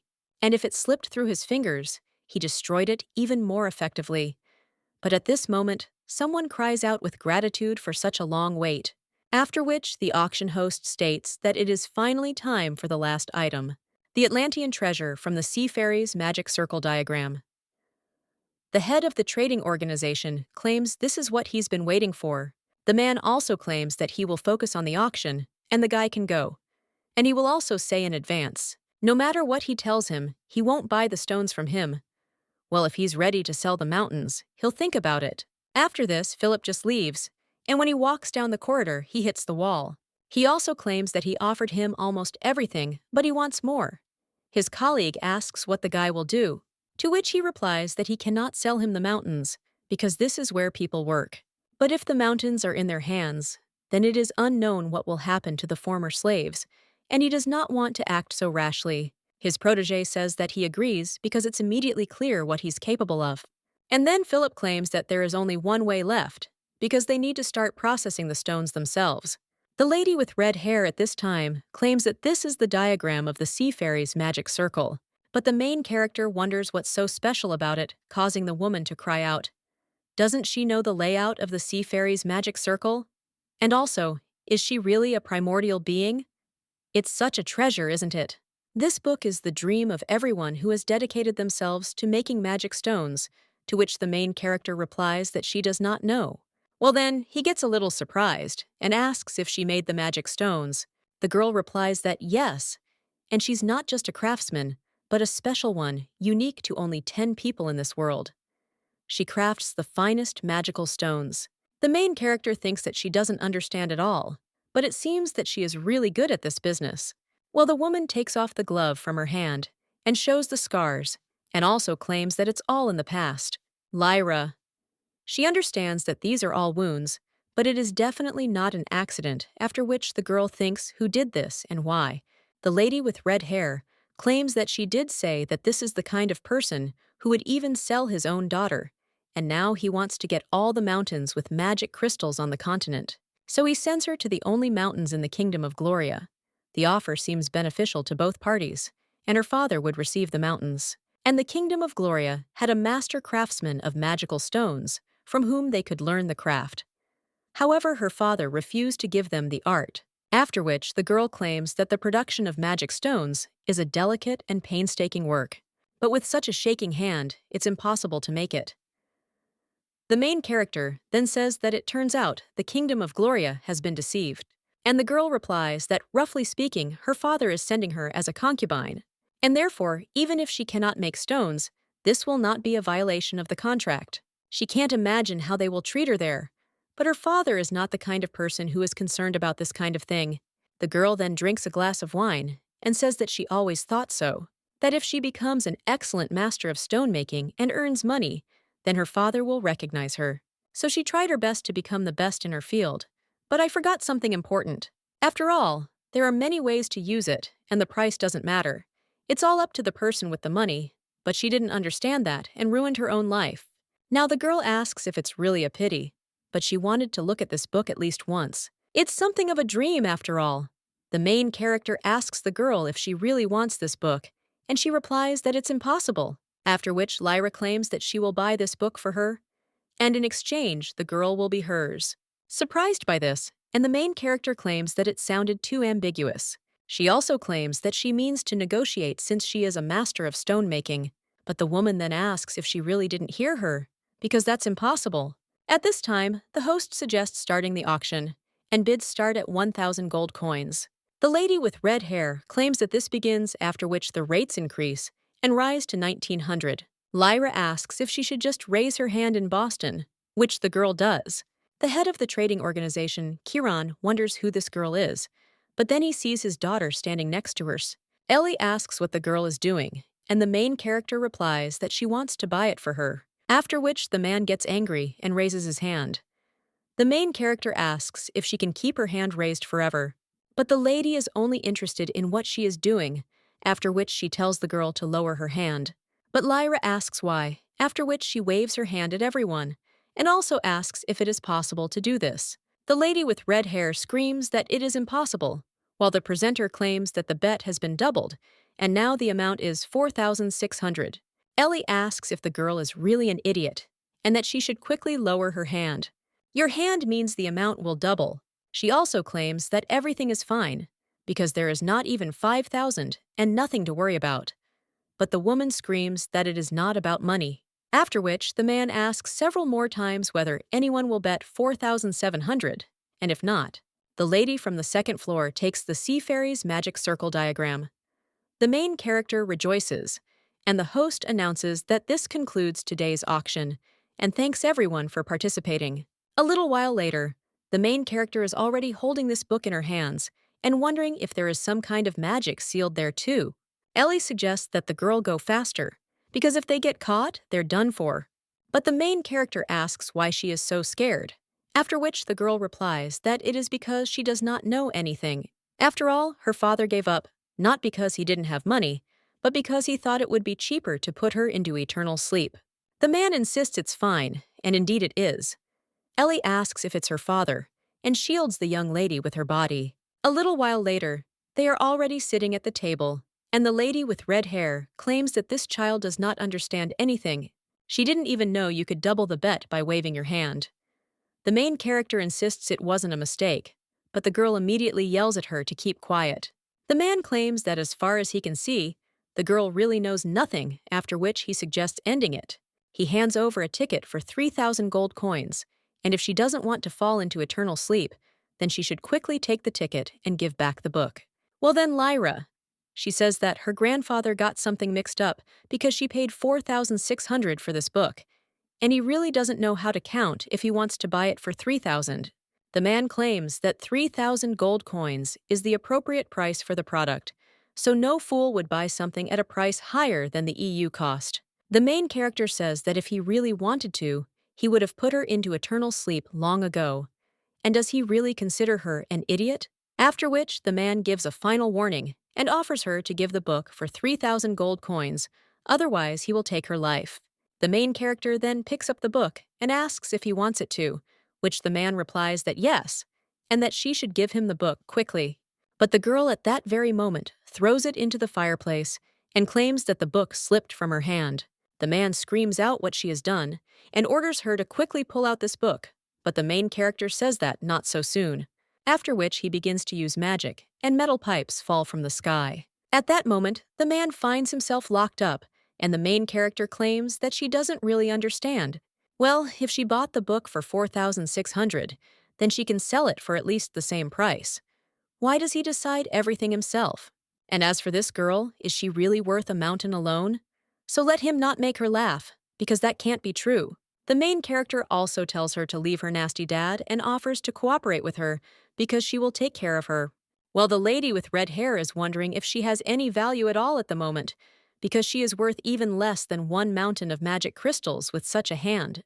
The main character places her hand on hers and asserts that she determines her own worth. The price her father gave her means nothing, after which the girl claims that she understood and agreed. Lyra. He claims that this is an excellent solution, but at the same moment, the girl's father screams at her to wait and stop talking nonsense. After all, Ellie is already being sent to the Kingdom of Gloria. Lyra claims that yes, and she knows about it. But let him listen, that if he wants something, then let him achieve it somehow on his own, without selling his daughter. So the man then says that he only found her a partner as a father. After which the main character asks, did he really do that as a father? After which he takes off the glove from the lady with red hair and asks what it is in his opinion. The man then smirks and asks if the girl will even cooperate with her under such conditions. He also wonders what Ellie is thinking and what she can do with such hands. But after this, the girl smiles and also tells her father not to worry, because she will take care of herself and let him also take care of himself. Afterwards, the two teleport away, and Rosalind asks the fairy if something really happened. The protagonist replies that, yes, there is something. But then she suddenly feels her heart pricking and wonders if she imagined it. The lady with the blonde hair wonders if the girl went after Philip, after which she also asks who this girl is. The red-haired lady then asserts that she will never agree to teleportation again. The main character then claims that this little sister is a master in making magic stones. But the lady then tells the girl to wait, because she said that with such hands, she is not capable of anything, so she will simply help as much as she can. But the main character claims that she is still more suited to the role of a master, after which she also tells the girl to give her hands and then use magic on them. All the scars immediately disappear, and the red-haired lady is shocked. Lyra claims that she tried so hard. So it would be a shame to spend the rest of my life with hands like that. The red-haired lady asks how the girl did it, and Lyra offers to show her father that she is worth more, after which the girl claims that her father always said that money shows a person's abilities. Therefore, in a few years, Ellie's trading organization will surpass Chiron's trading organization. And frankly, she's more capable than her father. Lyra and Rosalind then comment on how cool their little sister is. And the girl claims that her name is Ellie, and since they will be working together, they need to at least know each other's names, after which she asks what the girl's name is. The main character replies that, in fact, she will not be dealing with her, because this guy's name is Philip, so she needs to know her name. But then the girl asks what to call her, and when the main character doesn't know what to answer, then Rosalind says that a fairy is a fairy, so she suggests calling her that because she is a fairy after all. Ellie shocked asks if she's really a fairy and she can't see it, Lyra. She claims that she understands everything perfectly well, and therefore asks not to look at her like that. And the woman says, okay, let it be so, because she also healed her hand. But she still wants to know more about the terms of the contract, and she thought she'd be working with her, not some Philip, and the girl wonders who he is. The protagonist replies that, frankly, she can't say what he's like, but she'll tell her the circumstances. Rosalind suggests discussing everything over a cup of tea. A little while later, the lady with red hair says that yes, she also heard that slave traders bought the Hepburn Mountains with magic crystals, but she didn't think that such things were behind it. And this was the county of Gurion, after all. They also tainted the Rollins family. The main character says yes and asks if the girl knows about it. To which she replies that of course they are cooperating with the trading organization Katsron, and it's a matter of salt. After which, the girl claims that she has come up with something interesting, because in Bariana, it is forbidden to make salt and sell it. After all, if they catch you, they'll execute you. The main character wonders if they really execute you there for salt, even though owning slaves is perfectly legal. The girl claims that in Chiron, it doesn't reach such absurdity, but as punishment, they pay a fine or are prohibited from working on the territory of Barian. However, the county of Girion is different. Rosalind asks if this is really possible, and the protagonist wonders if this means they will take revenge on the same person. The lady with red hair claims that she will clap for evidence, but they will get it, and let the girl better tell what she should do with that book since she burned it. The main character then takes out the book and claims it's there, but the woman cries out, "Why?" To which the lady replies that she burned another book and simply replaced it with a similar one. The lady with red hair then says that it is amazing because she would never have thought that she would be holding this book in her hand.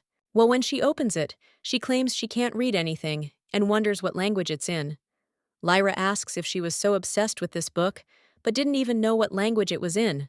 The art of making stones has belonged to mermaids since ancient times, and this book has always been considered a treasure. Therefore, it fell into the hands of few people, and only they know about the existence of the book.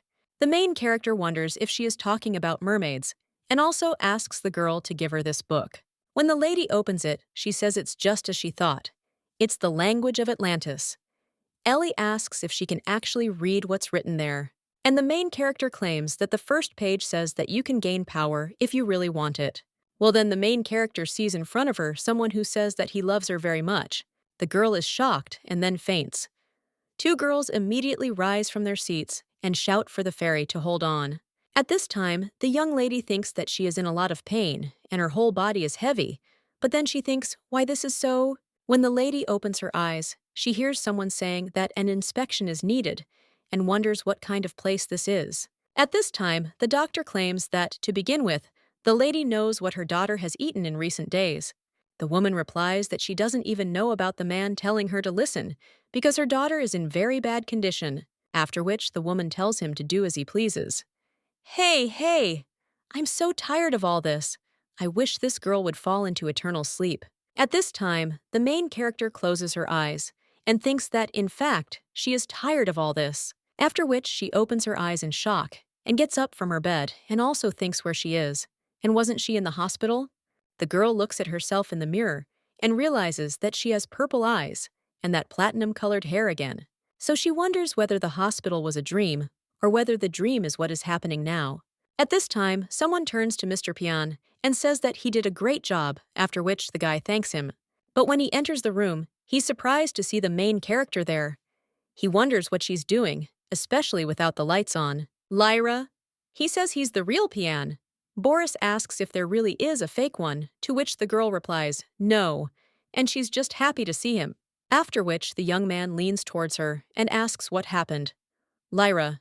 She replies that she had a dream, after which the guy asks what kind of dream it was, and the lady replies that it was an ordinary dream, where she simply ate alone and lazed around alone, and where she simply suffered in solitude, as if it were something completely normal and just a normal dream. So the guy puts his hand to her cheek and tells her not to cry. Lyra. She asks him what he's talking about and insists that she's not crying. Pian insists that it's hard for her to be alone, after which the main character puts her hand on his and says that it feels so warm, and the guy really is genuine, which is why she's so happy. The young man only gets embarrassed about this, then turns away and says, yes. At this moment, his mother passes by, watches. All this smiles and closes the door. The main character asks if the guy really trained until late today, to which he replies that yes, it was a hell of a night workout. A little while later, the lady with red hair says that she is right there, after which the main character asks how she is feeling. Lyra also claims that she used too much magic that day, and Ellie claims that it looks like that because they called a doctor, but he said that she was just sleeping. The main character also asks how the girl is doing, to which she replies, since she doesn't understand the language, I tried to repeat it from the pictures, and there are things she can do and things she can't. But in the end, nothing worked out for her. and the woman asks how the lady is and thinks what the problem is. The main character claims that it was written that you can gain power if you really want it. And maybe that's true. Well, the lady wonders if there's anyone else who wants this power more than her. Well, then the main character asks what's going on. She also thinks what a pity it is. And since the girl tried it, maybe it's worth activating. After which, the main character uses her power, but says that she has a slightly strange feeling. The lady with red hair claims that she saw this on this page and is interested in what is written there. Lyra. He claims that this is the magic of creation, which shocks the girl, after which she tells the lady to give her this stone. She also tries to really want it, and the stone comes into action, after which a handful of gold coins appears on the table. Well, after this, the stone cracks, and the lady with red hair says that this means this is the limit. 12 gold coins is very little, so they need at least 1,000. Otherwise, there's no point. The main character says they can also create something worth 100 gold coins. The woman then suggests trying different methods and points to one of the lines and tells the girl to read it. Lyra. He claims it's a healing, and the red-haired lady is shocked. The main character asks why she's so surprised, since she too can heal. But the woman claims that creation and healing are not usually used with magical stones and can only be done in the Barian Empire. Well then, Ellie suddenly goes silent. The main character asks what it is, and her interlocutor replies that it's nothing. And she doesn't care if it can turn into money. So in short, they'll make a powerful discovery, and this is a chance to make big money. What if the fairy is paired with her? But the main character wonders why her, after which the woman claims that she had just told the girl that she felt something. And it seems that in order to activate these stones, magic is needed, and they have a huge amount of it. They'll be great partners. Lyra answers yes. After which the girl hands the stone to Lyra, and he says he's giving it to her because she can use it for her own purposes. Well, the main character claims that she can heal as much as she wants anyway. Ellie claims that she does, and others do not. So let her give this stone to her loved one. At this point, Pian is on the battlefield. He then knocks one of the guys away. The judge then calls for a finish and states that the outcome of the battle against 4 is determined. Mr. Pian emerged victorious. The boy's mother smiled at one of the losers. Afterward claims that it is still Jean's, but this guy is still. He's a real guy who beat 4. Someone else says, "What nostalgia?" But he remembers how he used to skip training. At this time, someone else comes up to Pian's mother and says that his brother is trying. It turns out it is Paris, and he also tells the woman to look at him so sternly and also suggests that he relax because she is his teacher. And when he becomes emperor, even if she doesn't want to, she will have to respect him. The woman understands that her nephew is so stupid, and she doesn't like him, but she'd rather not quarrel. After which the guy smiles and says that he would like to wrestle with her son. Surprised by this, and the brunette asks if he can do something and answers yes. A little while later, the two are already standing opposite each other, and the judge states that they will fight to the bitter end. However, if one of them drops the weapon and surrenders, the fight will end. The man standing next to Pian's mother asks if the lady is sure, because he understands that the gentleman has grown up over the past few months, but he will not be able to cope with Paris, who has awakened the dragon within himself. The woman says that of course it's dangerous. However, Paris won't allow himself to be humiliated in public. Then the man asks why the lady allowed them to fight, and the woman replies that this is something Pian would have encountered sooner or later. Paris just wants to assert himself at the expense of Pian, and also at the same time use it for your own purposes. So it is better for the guy to go through this lesson now, rather than later. At this point, the referee raises his hand and announces the fight has begun. Paris turns to his brother and tells him to attack. Pian understands that he is standing in such an open position, but he cannot get to him and thinks what to do. At this time, Price claims that if he does not intend to, he will go first, after which the man attacks him and kicks him in the stomach. He lifts the guy by the hair and asks if this is all because, if not, then let him get up. He also claims that his brother looks good until he gets annoyed, and then slams his face into the floor. He also says it's a shame he has nothing shiny except his face. But I did like that. He doesn't let go of the weapon, and it looks like he's in pain. After which, Paris stands on this guy's hand and says that maybe the brat won't be so stubborn, and he will simply give up. But then he also says that if he gives up, he will be too ashamed to look into that girl's face. After all, this girl with platinum hair and purple eyes is like a bunny. The guy then says he'll put his brother into eternal sleep. Paris asks what he just said. And Pian claims that if his brother touches this girl, he will no longer be alive. Everyone seeing this comes into shock, after which the guy turns into a dragon. Paris only grins after this, and realizes that his brother has awakened the dragon within him. One of the servants claims that he could not have imagined that this would happen so soon. And the woman understands that she wanted to show that he was still far from the title of emperor, but everything turned out completely the opposite, so she is speechless, and her head begins to hurt at the thought that now, a fight for the place of ruler will begin. But perhaps it's for the best that now Paris will not especially belittle Peony, but the problem lies elsewhere. A short time later, the main character teleports into Pian's room. She looks around and wonders if the guy hasn't come yet, but he always came back after training, all tired and covered in various ailments. So this stone will do him good. Well, at that very moment, someone says that the lady is there and claims they haven't seen each other in a while. The main character turns around and sees Madame Madeleine there, and also says that this is Pian's room. The brunette replies that she was aware that the lady visits her son from time to time, and today she has news. To begin with, she asks to be allowed to thank her, because thanks to her, their son was saved, and there are no words to express her gratitude. The main character then asks what she is, because for her happiness, Piana is her happiness. The girl wonders what happened. She's so scared, but the woman insists that if she needs anything, she should contact her. They'll be happy to repay the debt. Lyra, she replies that she copes mainly with the help of magic, so everything is fine. The woman then says that she remembers that the girl is a great master of magic and wonders if she can ask her something.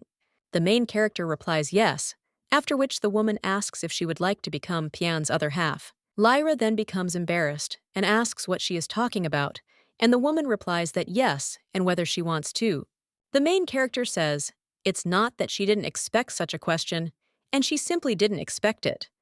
The girl also thinks that in reality she's already an adult, and Pian isn't, so she claims to be shocked and finds it difficult to answer. The woman then says that this is how it is, and then says that the lady should never meet with him again for his own good. The main character is surprised by this, and asks why and whether she did something wrong. The woman then asks not to misunderstand her, because she did not say that the problem is with the lady, and on the contrary, she wants them to be in a close relationship with him. However, today, the boy awakened the dragon within him. Lyra asks if that's really true, and realizes that usually happens after coming of age. The woman claims that, of course, she wanted Pian's power to awaken, but his dragon seal is many times stronger than hers. And of course, there are side effects too, which make the woman sigh. He also asks if the woman has noticed that he has feelings for her. The main character remembers those blue eyes, always directed at her, and thinks that maybe the guy behaves a little childishly, but he always chooses kind words, and his warm hand touching her, as if she were something precious. So naturally, it's impossible to deny the fact that he's not indifferent to her. And the girl claims that she knows, after which the woman claims that she understands that the lady is staring at them. However, she cannot claim that it is forever, and she is not even talking about feelings. After all, the lady could disappear into another world at any moment, like a fairy. The main character then wonders if she'll really disappear, and if that's really true. The brunette claims that she is well aware that they owe her a great debt. However, she is more worried about her son's condition after unrequited love, because if she experienced it so badly, then she will be more worried. Pian may even fall into eternal sleep. The main character is shocked after this, but he claims that this can happen to anyone, and then wouldn't it be dangerous for him to be in a couple at all? The woman claims that the Imperial family of Chiron is not attached to social status. However, usually the representatives of the royal family of Chiron, who have awakened the dragon within themselves, choose as their partners those who have Chiron genes. If they connect their seals, their feelings will never be destroyed. But even if the red liquid Chiron does not flow in the partner, there are many ways to maintain the connection. Thus, the awakened dragon is given many privileges, including strength and military power. However, the lady has power and money, so nothing will guarantee that she will stay with him for life. And the woman also gets down on her knees and asks that before Pian's feelings become stronger. Then let the lady not appear before his eyes, because that's all she wanted to say. A little while later, the main character finds herself in her room and realizes that she has returned, and nothing can happen to her in response anymore. Her sad eyes are constantly before his eyes, and he knows that the dragon will wake up inside him. The girl wonders why she didn't do anything earlier, even though she could have assumed that everything would work out with him. After all, everyone's dream is to flirt with their favorite hero. But Lyra understands that when she first met him, he was a child, and she thought of him more as a younger brother than as a partner. And even if she imagines him as an adult, no one else comes to mind next to him except Helen. After which the girl screams out that she herself does not understand what she wants, and wasn't it too cruel for Madame Madeleine to tell her not to meet with him? And of course she understands her feelings. But still, what does it mean that she can disappear at any moment, and does she really give them money that suddenly disappears one day? At this time, he also turns to the fairy, and the girl screams, "Who said fairy?" It turns out it's Philip, and he's wondering why the girl is so angry about something, and he replies that it's nothing like that, and understands that she can't tell him. Lyra, she claims that she hasn't seen Philip for a long time, and she is glad to meet him, after which the guy apologizes and claims that he was too busy with business matters. By the way, he saw her at the auction, because then the lady came for him, to which the girl replies that yes, she wanted to see him as soon as she read the article in the newspaper, and also thought of congratulating him personally. After this, the guy replies with a smile on his face that he is very happy, and the main character thinks that her heart is healing. At this time, Philip is wondering how about having dinner together and what the fairy's favorite food is. Well, the main character tells him to listen, because of course she asked, but could he please not call her a fairy when they're alone? She was already shy, but today she's not in the mood for being called that. The guy then says that's how it is and asks what he should call the lady then. The main character thinks what name to tell him, and whether it is worth telling him his real name or the local one, after which she finally says her name in this world and tells him to call her that, after which the guy does so. And the main character claims that this is a secret for the others, and the guy is interested. Do other people know?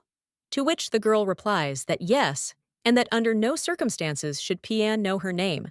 Philip then addresses her by name again and says he understands. The protagonist then suggests they go get something to eat. She also claims that she wants meat, to which the guy replies that he will prepare it right now. At this moment, a lady with blonde hair is outside the window. A little while later, the main character looks at the pebble, and she realizes that she forgot to give it to Pian.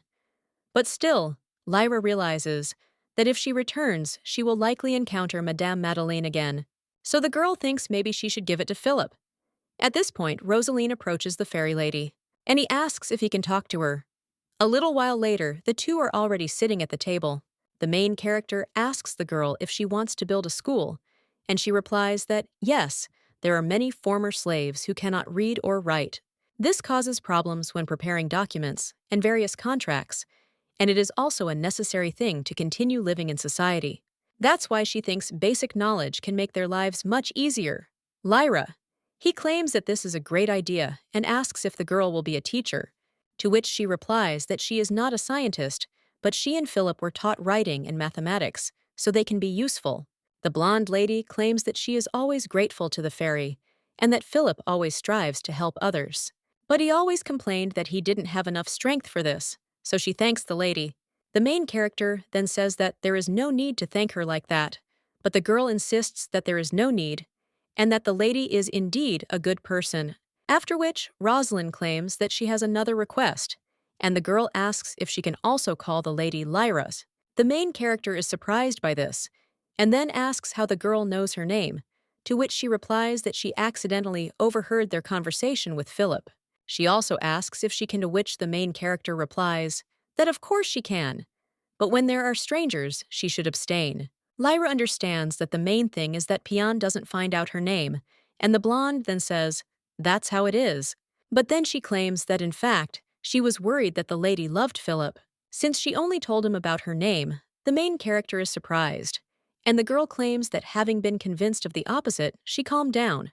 After all, she always loved him. The main character, Datova, is surprised and asks if Philip does too. But Rosalind replies that no, and the feelings are only on her part, so she tries to become worthy of his attention and suitable for him as a partner. The main character then says that this is how it is, but then she thinks about what kind of unpleasant feeling she has. At this time, Rosalind asks if the lady is going to do this, and the main character asks what she is talking about. The blonde claims that the lady is a magnificent sorceress and will choose the right one for herself. After all, for such simple people as they, it doesn't look very nice. Lyra thinks she understood. And in fact, Rosaline is trying to create distance between her and Philip. A little while later, the lady with red hair approaches the main characters, but she understands that she thought that she and Rosalind were getting along. And of course, there are moments when she looks at him, but wouldn't that happen to every girl if he showed her kindness? At this point, Ellie screams, wondering if the girl can even hear her. The protagonist then asks what's going on. After which, the lady with red hair, almost crying, says that this stone broke and asks what happened to the girl. After this, Lyra apologizes, and Ellie asks what's wrong with her, since she's not herself. The protagonist asks her interlocutor if she has a loved one, to which she replies that she loves everyone. Lyra is surprised and claims she didn't expect that. The girl insists that anyone can be used for money. Then she asks why the girl is asking, and if something happened to her boyfriend. Lyra, she replies that if she hadn't answered, she wouldn't have even suspected that she had been listed as a rival. The lady with red hair says at this time that this is why she advises children not to do nonsense. After all, money is more important. The main character then says that she shouldn't have even asked the girl about it. Lyra sighs and realizes that she was in shock when she heard these words from Rosalina. She can be understood because she would also be wary if the person she always liked was closer to another. But the main character thinks that Madame Madeleine and Rosalind, why did they both blame everything on her? And what is she guilty of? But at that very moment, the stone under the girl's hands cracks. Meanwhile, in the Barian Empire's castle, one of the servants comments on how boring it is, and his colleague replies that it has become quieter since the princess's disappearance. His companion replies that indeed, Her Majesty's mood has improved considerably. Then one of the guards says that this princess is nothing but trouble, and that she should never come back. Well then, someone!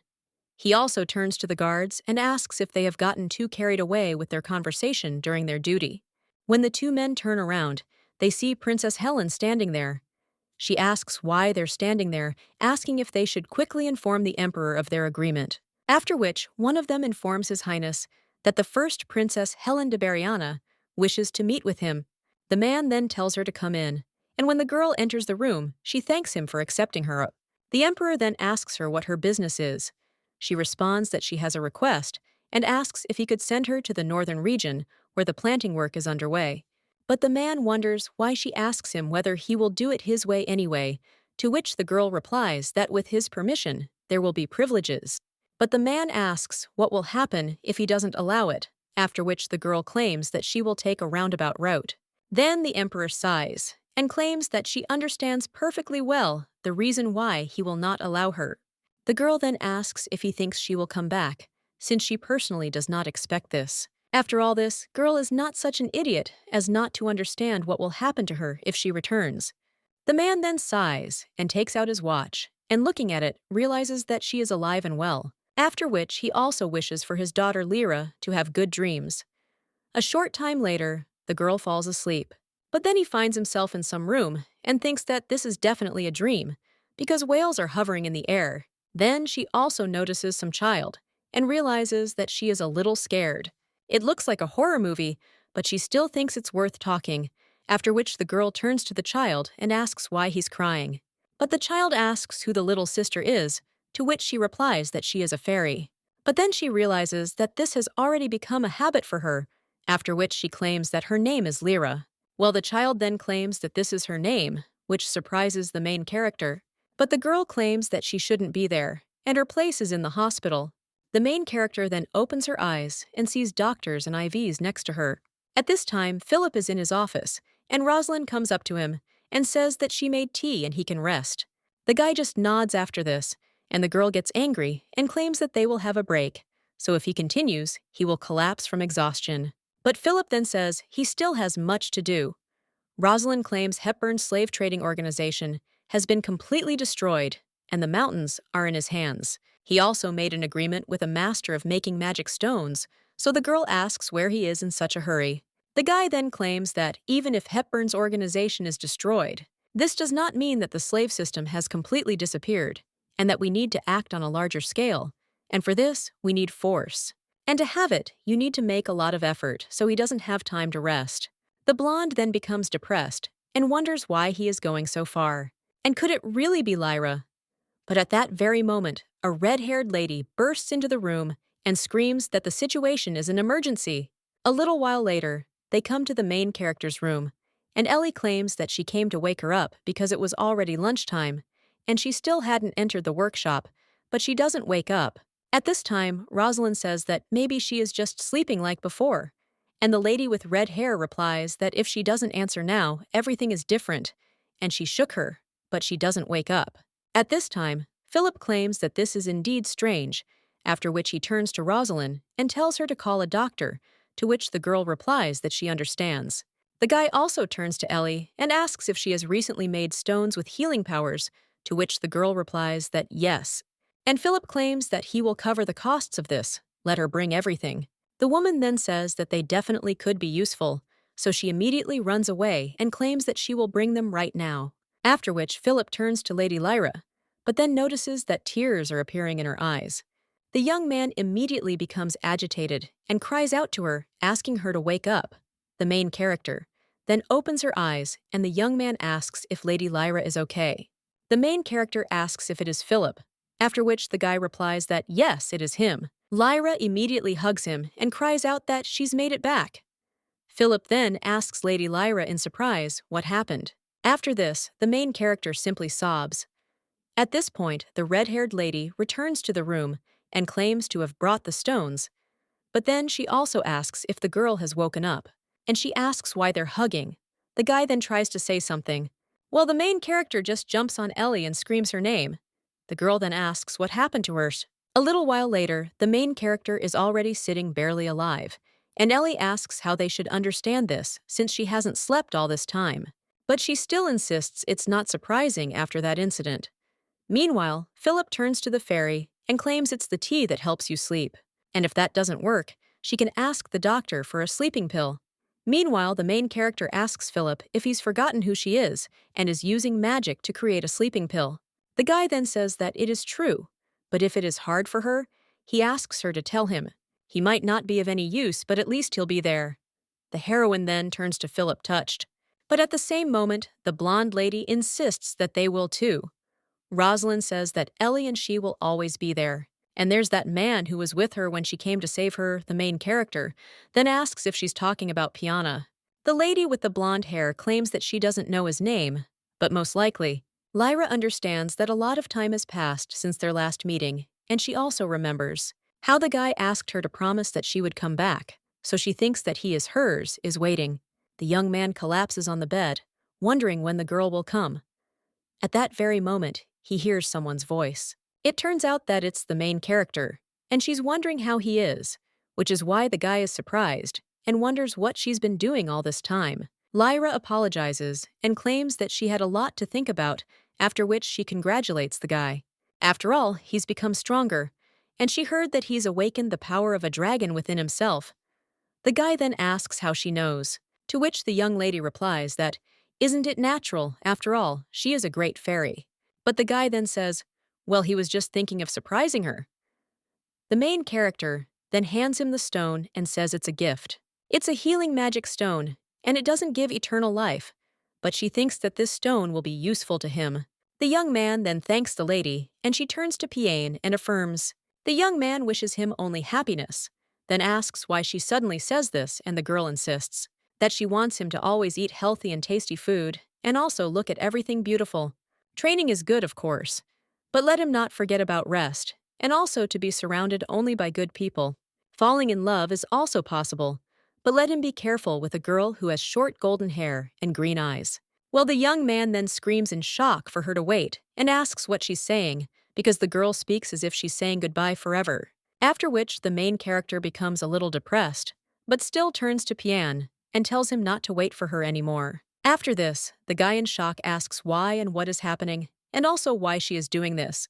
Lyra claims that she saw a dream, but then realizes that it was more likely reality. She spent half a day in Lyra's body in her dreams, but a whole week in reality. One day, someone told her to at least smile. They were taking photos after all.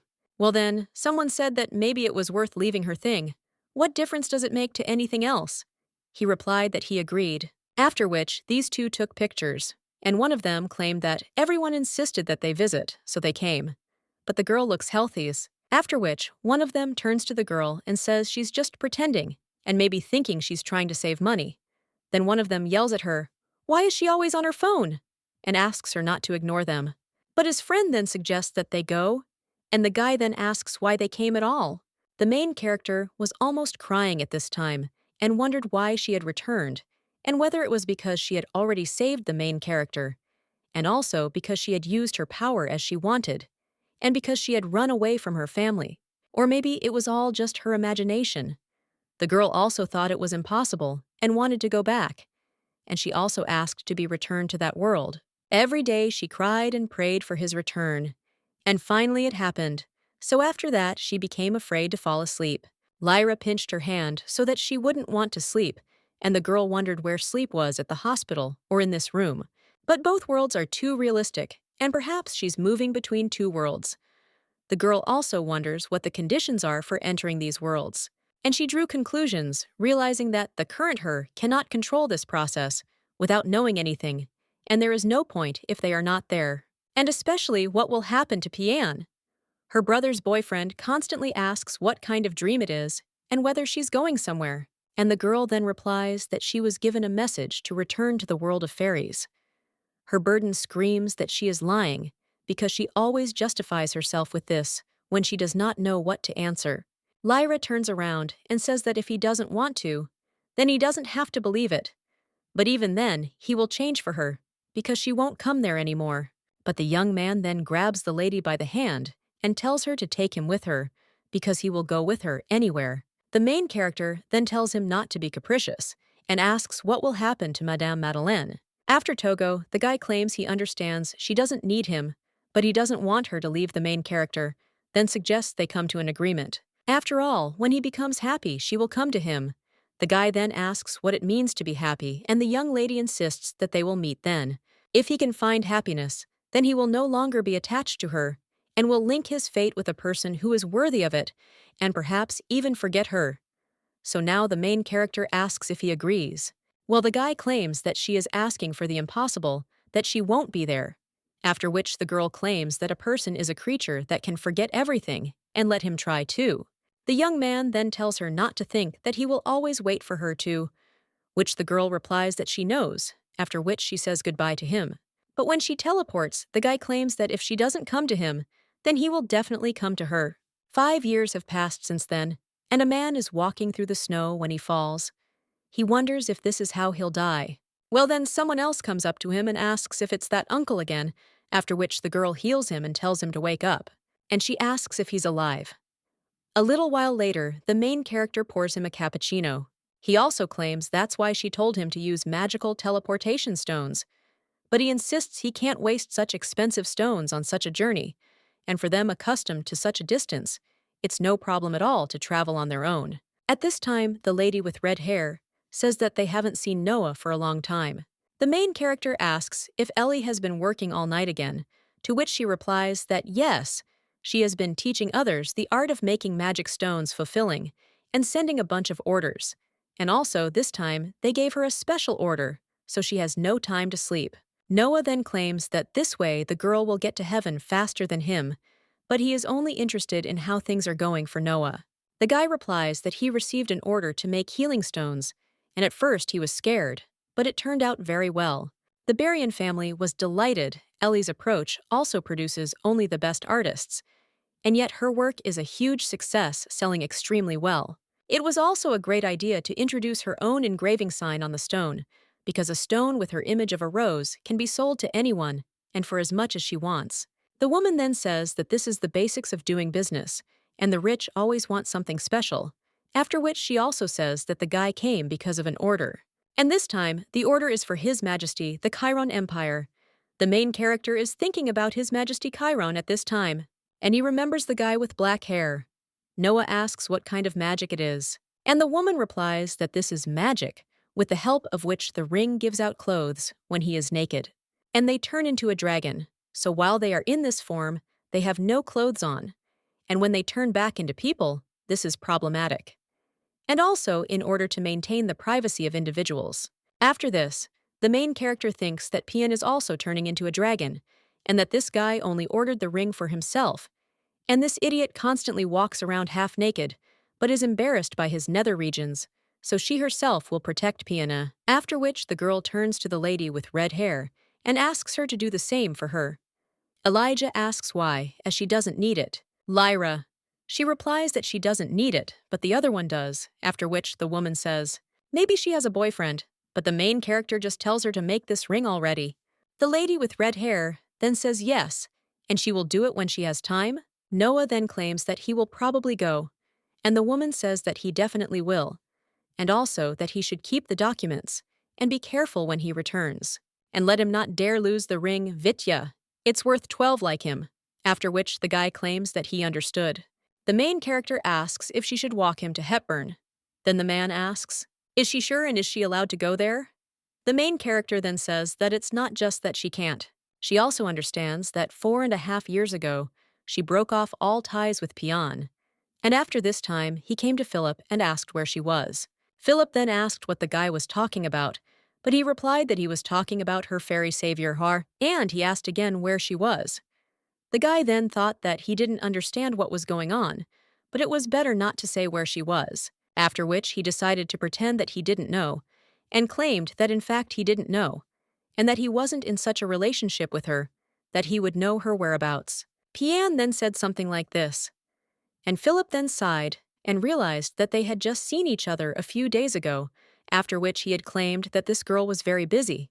But after that, Pian grabbed the guy by the shirt and claimed that the smell remained. And since he doesn't want to answer him nicely, then so be it.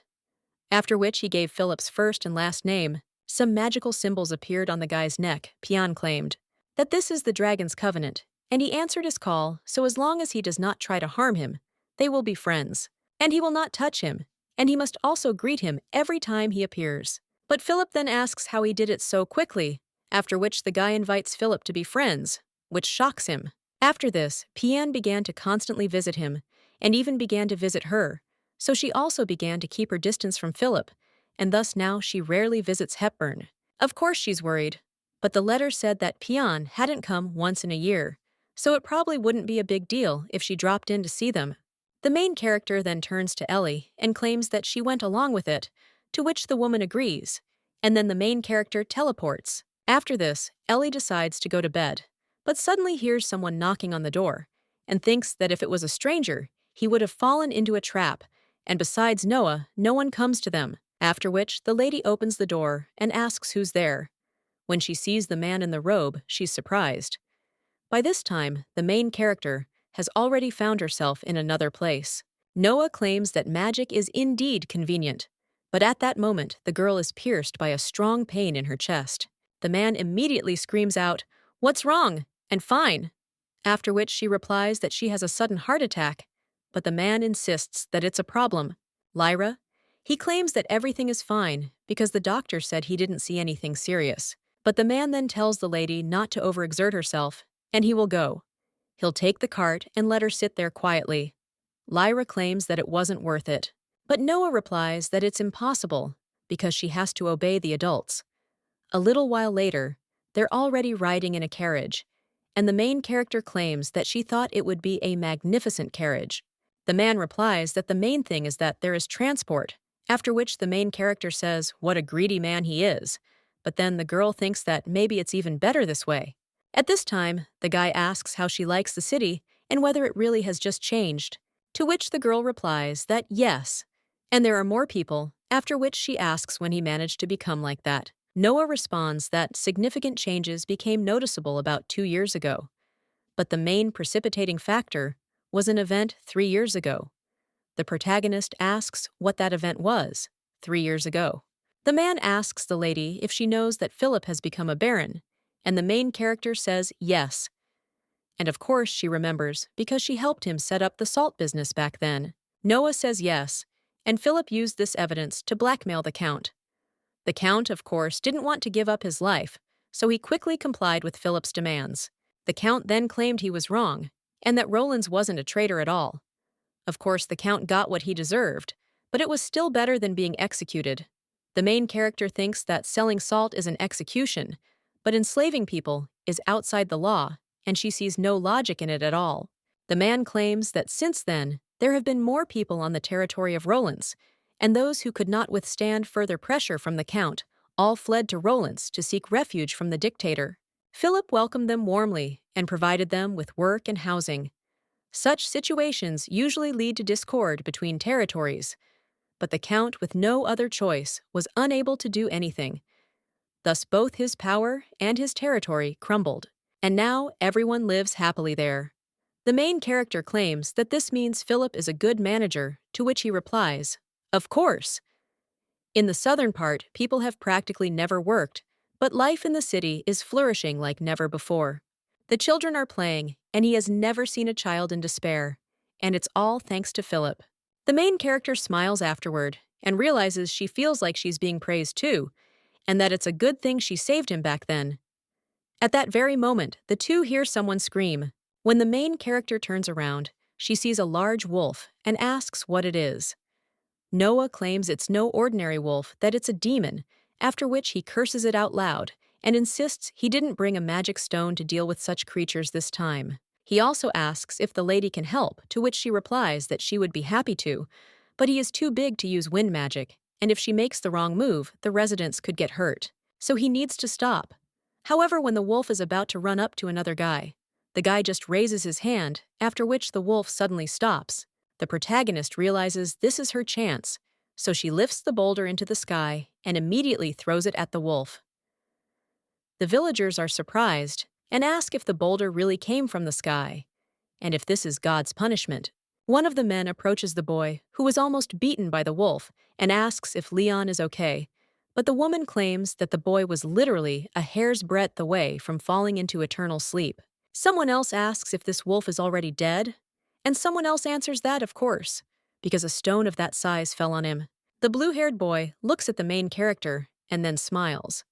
Lyra immediately suggests they get out of there quickly, which surprises Noah a little. He also claims that it is strange that the demon stopped so abruptly, and the main character understands that it was not of his will. After all, it was that guy with blue hair who did it.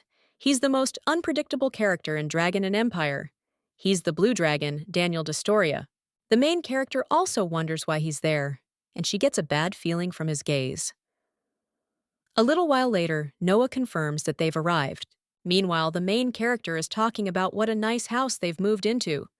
Noah claims the guy was given the villa as collateral, but the main character asks how anyone can live in that house like that, to which the man replies, "Why don't you answer? He'll end up owning it anyway." Usually he is good, but when he needs to become simply unbearable, he is a master at this, and now there are many who fall for his tricks. Lyra then says she's even scared, and the man insists that most people who even think of dealing with his bank are inexperienced fools.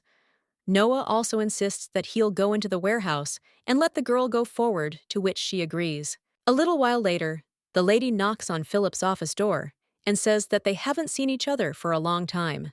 The guy is surprised after this and asks why she's coming in through the window and what she's doing there anyway, since she shouldn't be there. However, the main character says that instead of a joyful meeting, he'll scold her, and he was nicer before, after which the guy is a little surprised and also inhales and claims that of course he is glad. After all, they haven't seen Lady Lyra in a long time. Still, Philip insists it's very risky, because what if Lady Lyra crosses paths with this guy? The main character tells the guy not to worry, because even if they do cross paths, nothing will happen to her. Philip also says that, of course, he won't raise his hands against her. The movie can bind him by a contract because he always appears unexpectedly, and as soon as he forgets about him, this guy is right there. And now he has a phobia of people with silver hair and blue eyes. The main character thinks it's a good thing she didn't tell this guy her name, but she also claims he hasn't been around for a while, to which he replies that he hasn't been around for about a year. Well, he doesn't think he's given up searching and has probably found another way. The main character is a little downcast after this. But then He also turns to Lady Lyra and says that it turns out she is there. The main character then asks in shock if it's really Rosalina. The girl replies yes, and says they haven't seen each other in a while, but she heard from Noah that the lady had returned and immediately came running, and yet the fairy is still just as lovely. The main character then says that Rosalina has become a beauty and asks if she can now call her Lady Rosalina. The girl then smiles and thanks him, but claims she thinks it's because she's eating well, unlike when she was a slave. The main character then thinks that she too eats well, and the blonde then asks if the lady would like to have dinner together today, since there are many delicious places there. Lyra immediately says she'll go, but Philip yells at her to wait, saying it's too dangerous. And he might be watching Rosalind, wonders if Philip has already forgotten how strong Lady Lyra is. But the guy insists that even that is impossible. He then claims he'll order food from any establishment, so they'll eat at home. A little while later, the main character asks if the school has really become that big. The blonde replies that yes, and at first she only taught math and reading, but after thinking about the children's future, she decided to expand this direction, and now they have 18 of them. The main character says how wonderful it is, and that Rosalina has a whole academy. The blonde then says it's all thanks to the children who kept coming. But Philip says that she is mistaken, because she sat at night and worked thinking over the curriculum, and during the day, she looked after the teachers and took care of the children. So not everyone can do this, and she should be more proud of herself. Is embarrassed by this and says that it's enough, because she's shy. But the guy asks if this is something to be embarrassed about. The main character understands that in her absence they have become closer, and for Rosalina this is an advantage. So the main character says that the two of them are right for each other. However, Philip claims that they are not in that kind of relationship, after which the main character says, okay, well the guy claims that it's true. Rosalind meanwhile addresses Lady Lyra and says she has a request. The protagonist asks what it is. The blonde claims she wants graduates to take over the management of the trading company. Rolanswell Lyra asks, aren't there many of them? The girl replies that yes, but they are led by people from other countries. In the southern part, an aristocratic family has taken over several companies, so she asks if the lady thinks that's too much. So she taught the children everything they needed to know about the trade, and she herself learned a lot too. The main character thinks, wow, this girl looks weak from the outside, but inside she has a strong spirit. People shouldn't be judged by their appearance after all. However, the blonde insists they have knowledge, but no experience, so she wanted them to at least go on tours to other retail companies and tried to secure this with money, but many refused. The main character understands that, as far as she remembers, this man was indeed like that, and everything in the matter with the magic stones was the same. The blonde says she wanted Lady Lyra. However, Philip interrupts her and insists that's impossible. Rosalind insists she hasn't said anything yet, but the guy replies that she'll still ask for something dangerous. The lady with the blonde hair answers that, no, because she just wants Lady Lyra to bring an accounting book from another company, but the guy claims that this is quite dangerous, and she understands that this is trespassing on someone else's territory. Rosalind claims that a mere human couldn't handle something like that, but Lady Lyra can, and she just wants what's best. The guy insists that's no reason to send Lady Lyra to Norilsk, but the blonde then asks why not, since she fulfilled his request to steal. The guy doesn't even know what to say after that, and clenches his fists. Well then, the main character stands between these two and tells them to avoid fighting because she will take this book for the girl, after which the lady thanks her.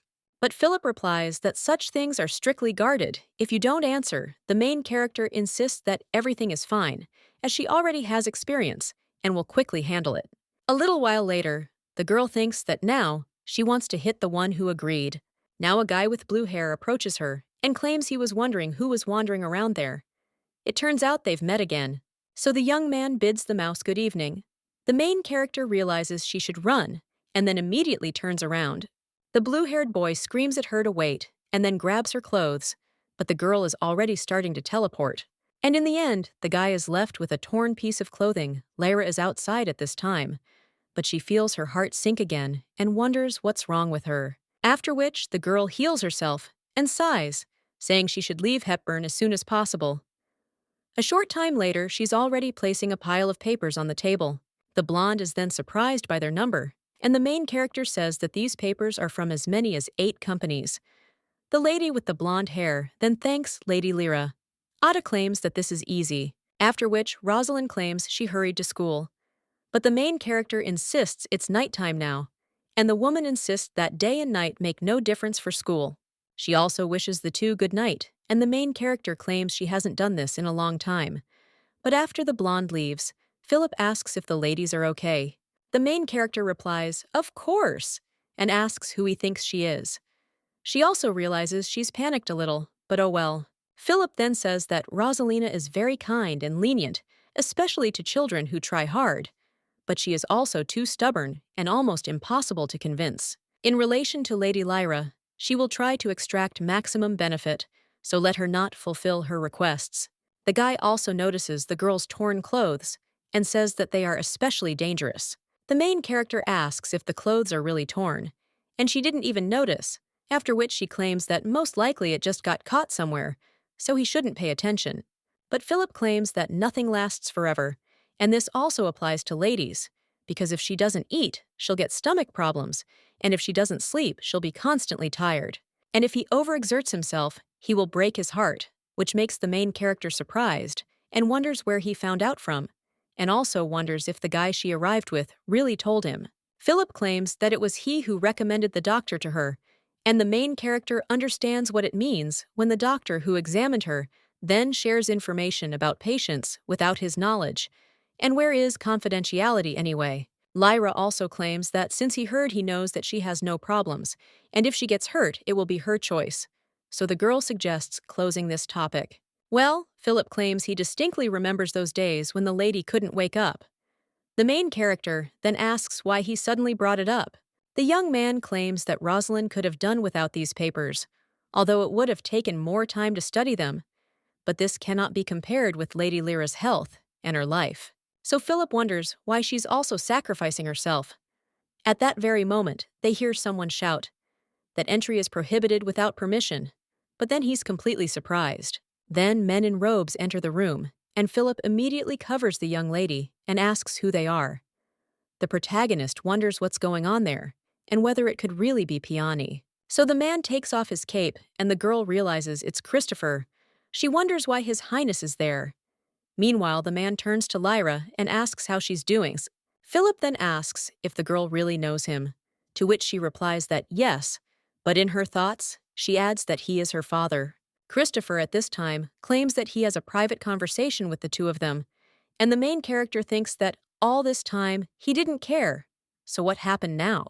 After all, he brought such a crowd of people, which means the matter is not simple, and she should not involve Philip in this.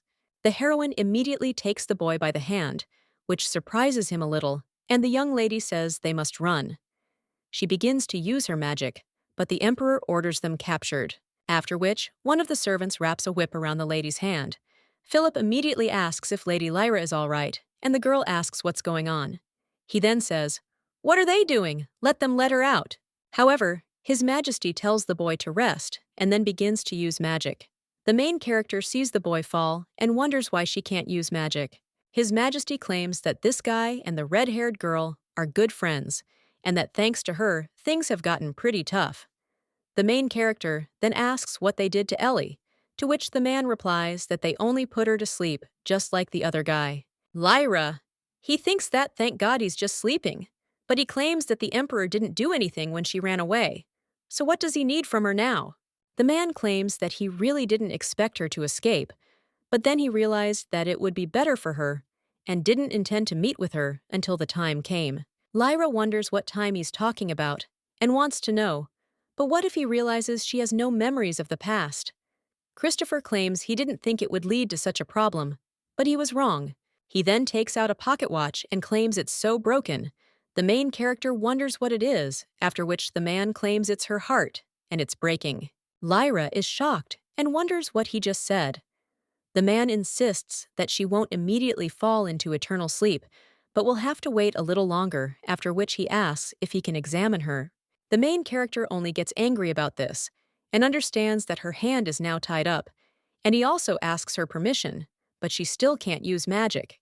However, then the girl says that he can do as he wants, after which the man takes her hand in his and begins to use magic. The girl understands that she has a feeling as if something is passing through her body, and it is very unpleasant. But the Emperor tells her to sit still, after which he says that this is how she fell under the magic a long time ago. Although it wasn't noticeable before the man wonders if it was activated after that, because then he understands. The main character asks if he can explain it to her, to which he replies that he still does. The man asks how much she knows about magic, and whether she studied with anyone, to which the girl replies that she does not, and also understands that she already had a good command of it. The emperor then says he'll have to explain the basics. The paper in the heart contains magic, and if you overexert yourself, it will negatively affect the heart. It's not a problem if you need to recover a bit, but the body contains very strong magic, and that's a problem. The main character asks why. The man replies that magic has the ability to repel other magic, and there wouldn't be any problems if she didn't have any magic or if it was weak. It's inside her, now there is a confrontation, and her power and the magic inflicted on her heart constantly clash. This struggle destroys her. The protagonist claims to have largely understood and wonders if it's possible to simply remove the magic. The man replies that it won't work that easily because it's quite complex magic, and he doesn't fully understand what it is. He only knows that it's connected to teleportation magic, so the main character asks where to, which he replies that he can't say because he doesn't know. Well, if she doesn't take it off, the main character asks if she'll fall into eternal sleep, after which the man places his hand on her head and declares that he wants her to live. The young lady is surprised and wonders what he's doing. He never cared about her. This man pretended not to see how she was being bullied, and the girl wondered if he was one of those who protects from the shadows. At this time, another servant tells the lady to give her hand, and Christopher claims that heart disease can be cured with magic, but in her case, it will not work, because if you try, they will only make it worse, and her heart will end. All she can do now is control magic, but only he and Helen can help her, so the man claims that he will save her, and let the girl return to the Imperial palace. The main character replies that she doesn't want to, and the emperor tells her not to bring the one with her on the street yet, because trouble will arise.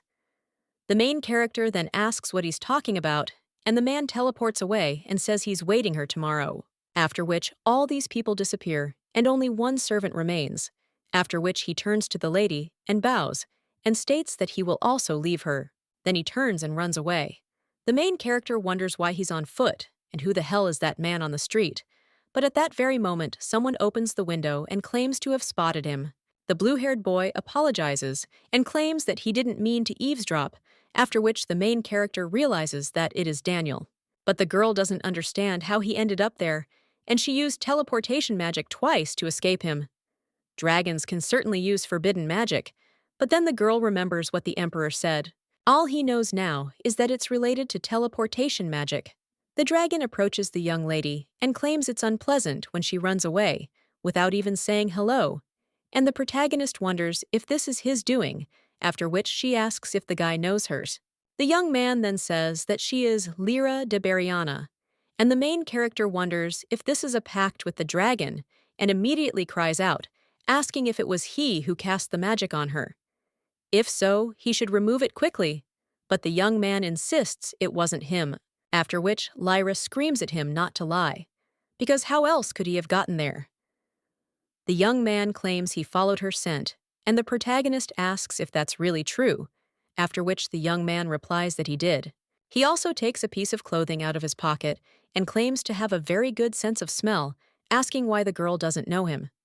The main character then thinks she should have been more careful, while the guy says, okay, and maybe she didn't recognize him, because he's in this guise, after which the guy transforms and asks if the lady remembered. The main character is surprised. She remembers how the guy addressed her by name, and also asked how she would become happy.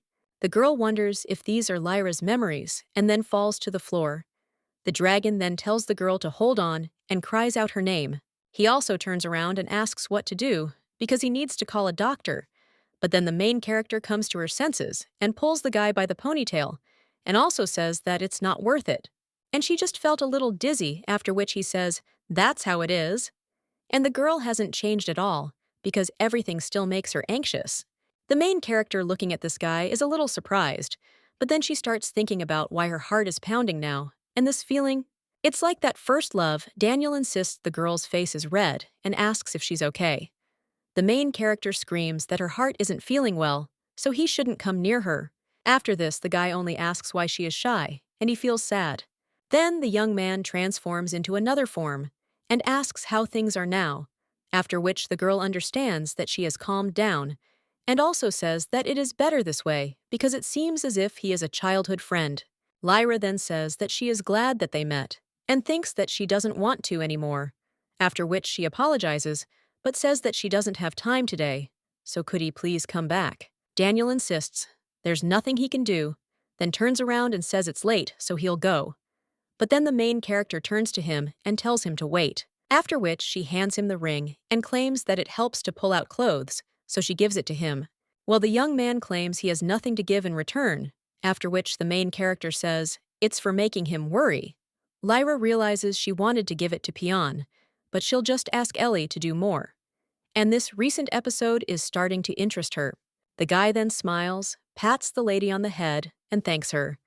He also says that the girl is so kind and asserts that he will treasure the ring, after which he says goodbye. The main character then becomes embarrassed and says yes, but wonders what is wrong with her.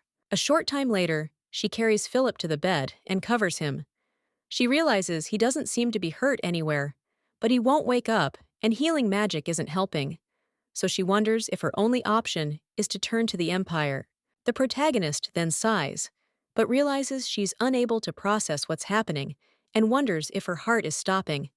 She also wonders if she should trust him at all, and if maybe he just wants her back. But the girl also wonders why only now, and even says things like he wants her to live. The young lady then screams, "What is this?" She's about to explode, but then Philip begins to come to his senses and turns to Lady Lyra. The main character immediately runs up to him and asks if the boy is awake. Well, he just takes the lady's hair and says he's so glad she's okay. After that, he also says he'll get some more sleep and passes out. The main character wonders if he is talking in his sleep, after which he sighs, and also understands that she needs to think calmly. The Emperor himself intervened. It means it's serious, and it's not just her problem.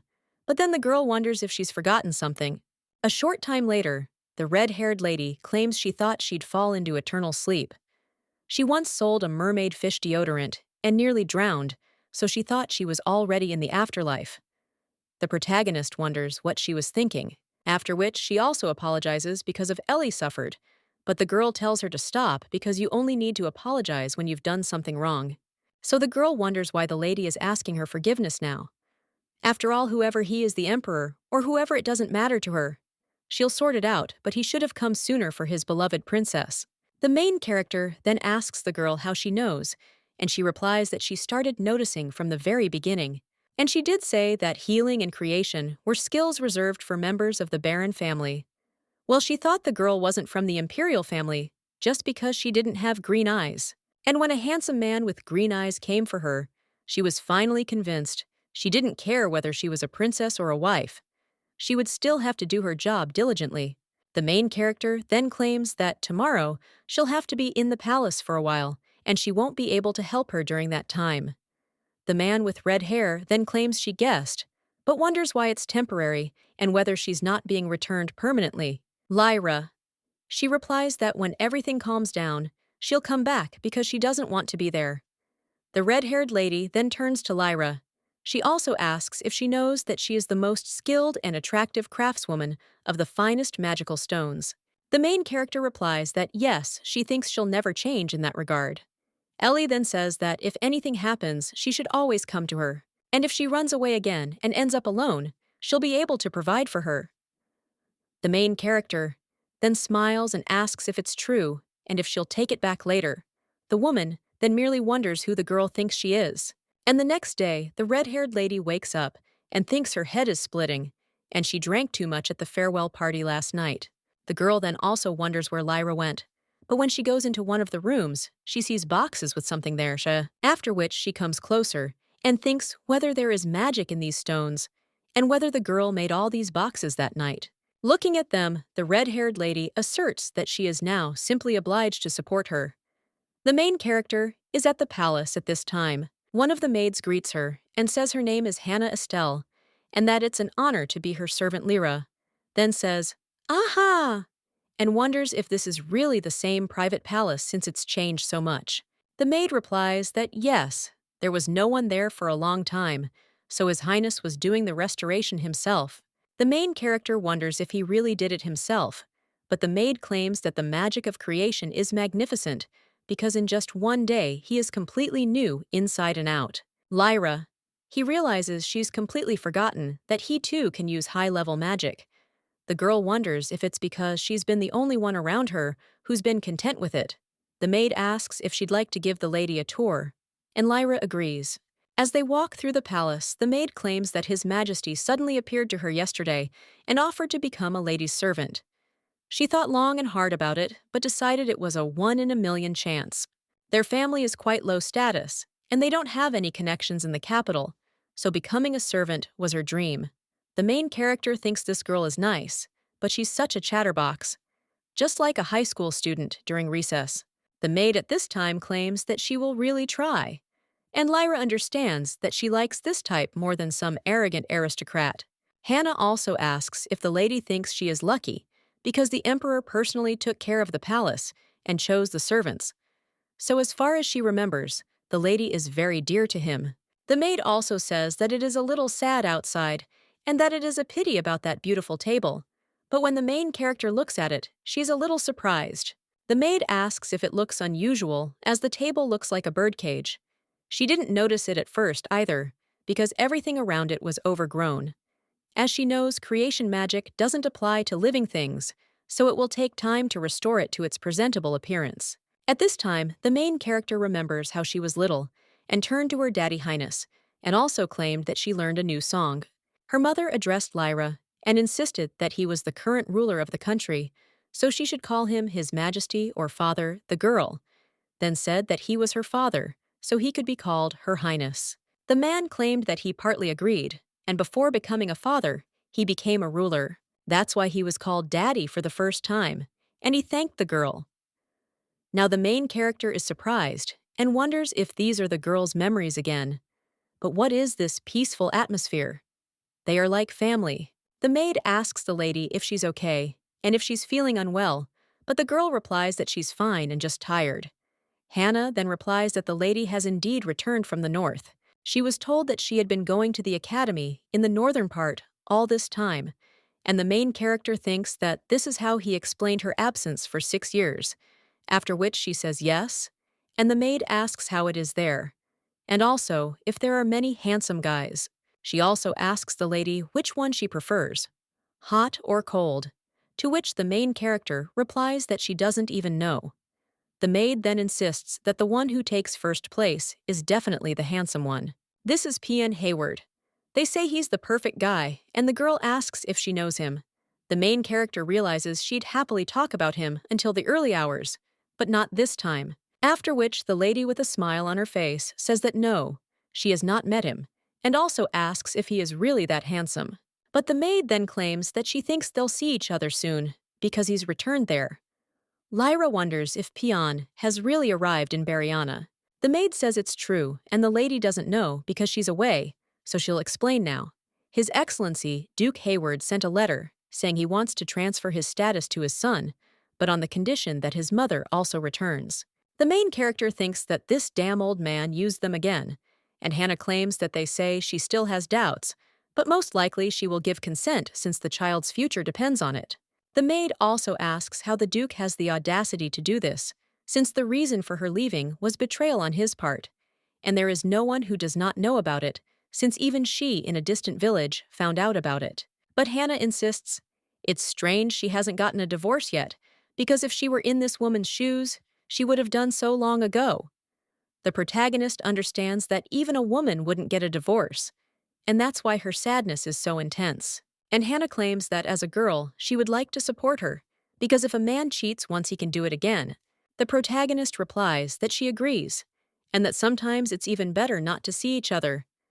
At this time, the Empress is in the garden with Helen. The woman claims they haven't spent this much time together in a long time. Her interlocutor apologizes and claims her schedule has been completely full lately, after which the Empress claims she understands, as she's the kind of child who dives headfirst into anything.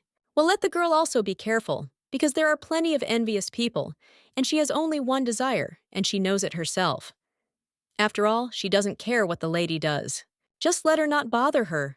Helen is silent after this, but still answers yes and accepts the rose from the Empress. The woman then smiles and says that, by the way, the girl has returned. She also heard that His Highness personally oversaw the palace renovations and staffing, and at first, he sent her north, and now he's taking care of her again, but it was she who protected and supported him too. She also gave birth to a very strong child, and she needed to put her into eternal sleep along with her mother. So Helen turns to Her Majesty and tells her to calm down. After all, Sienna is no more.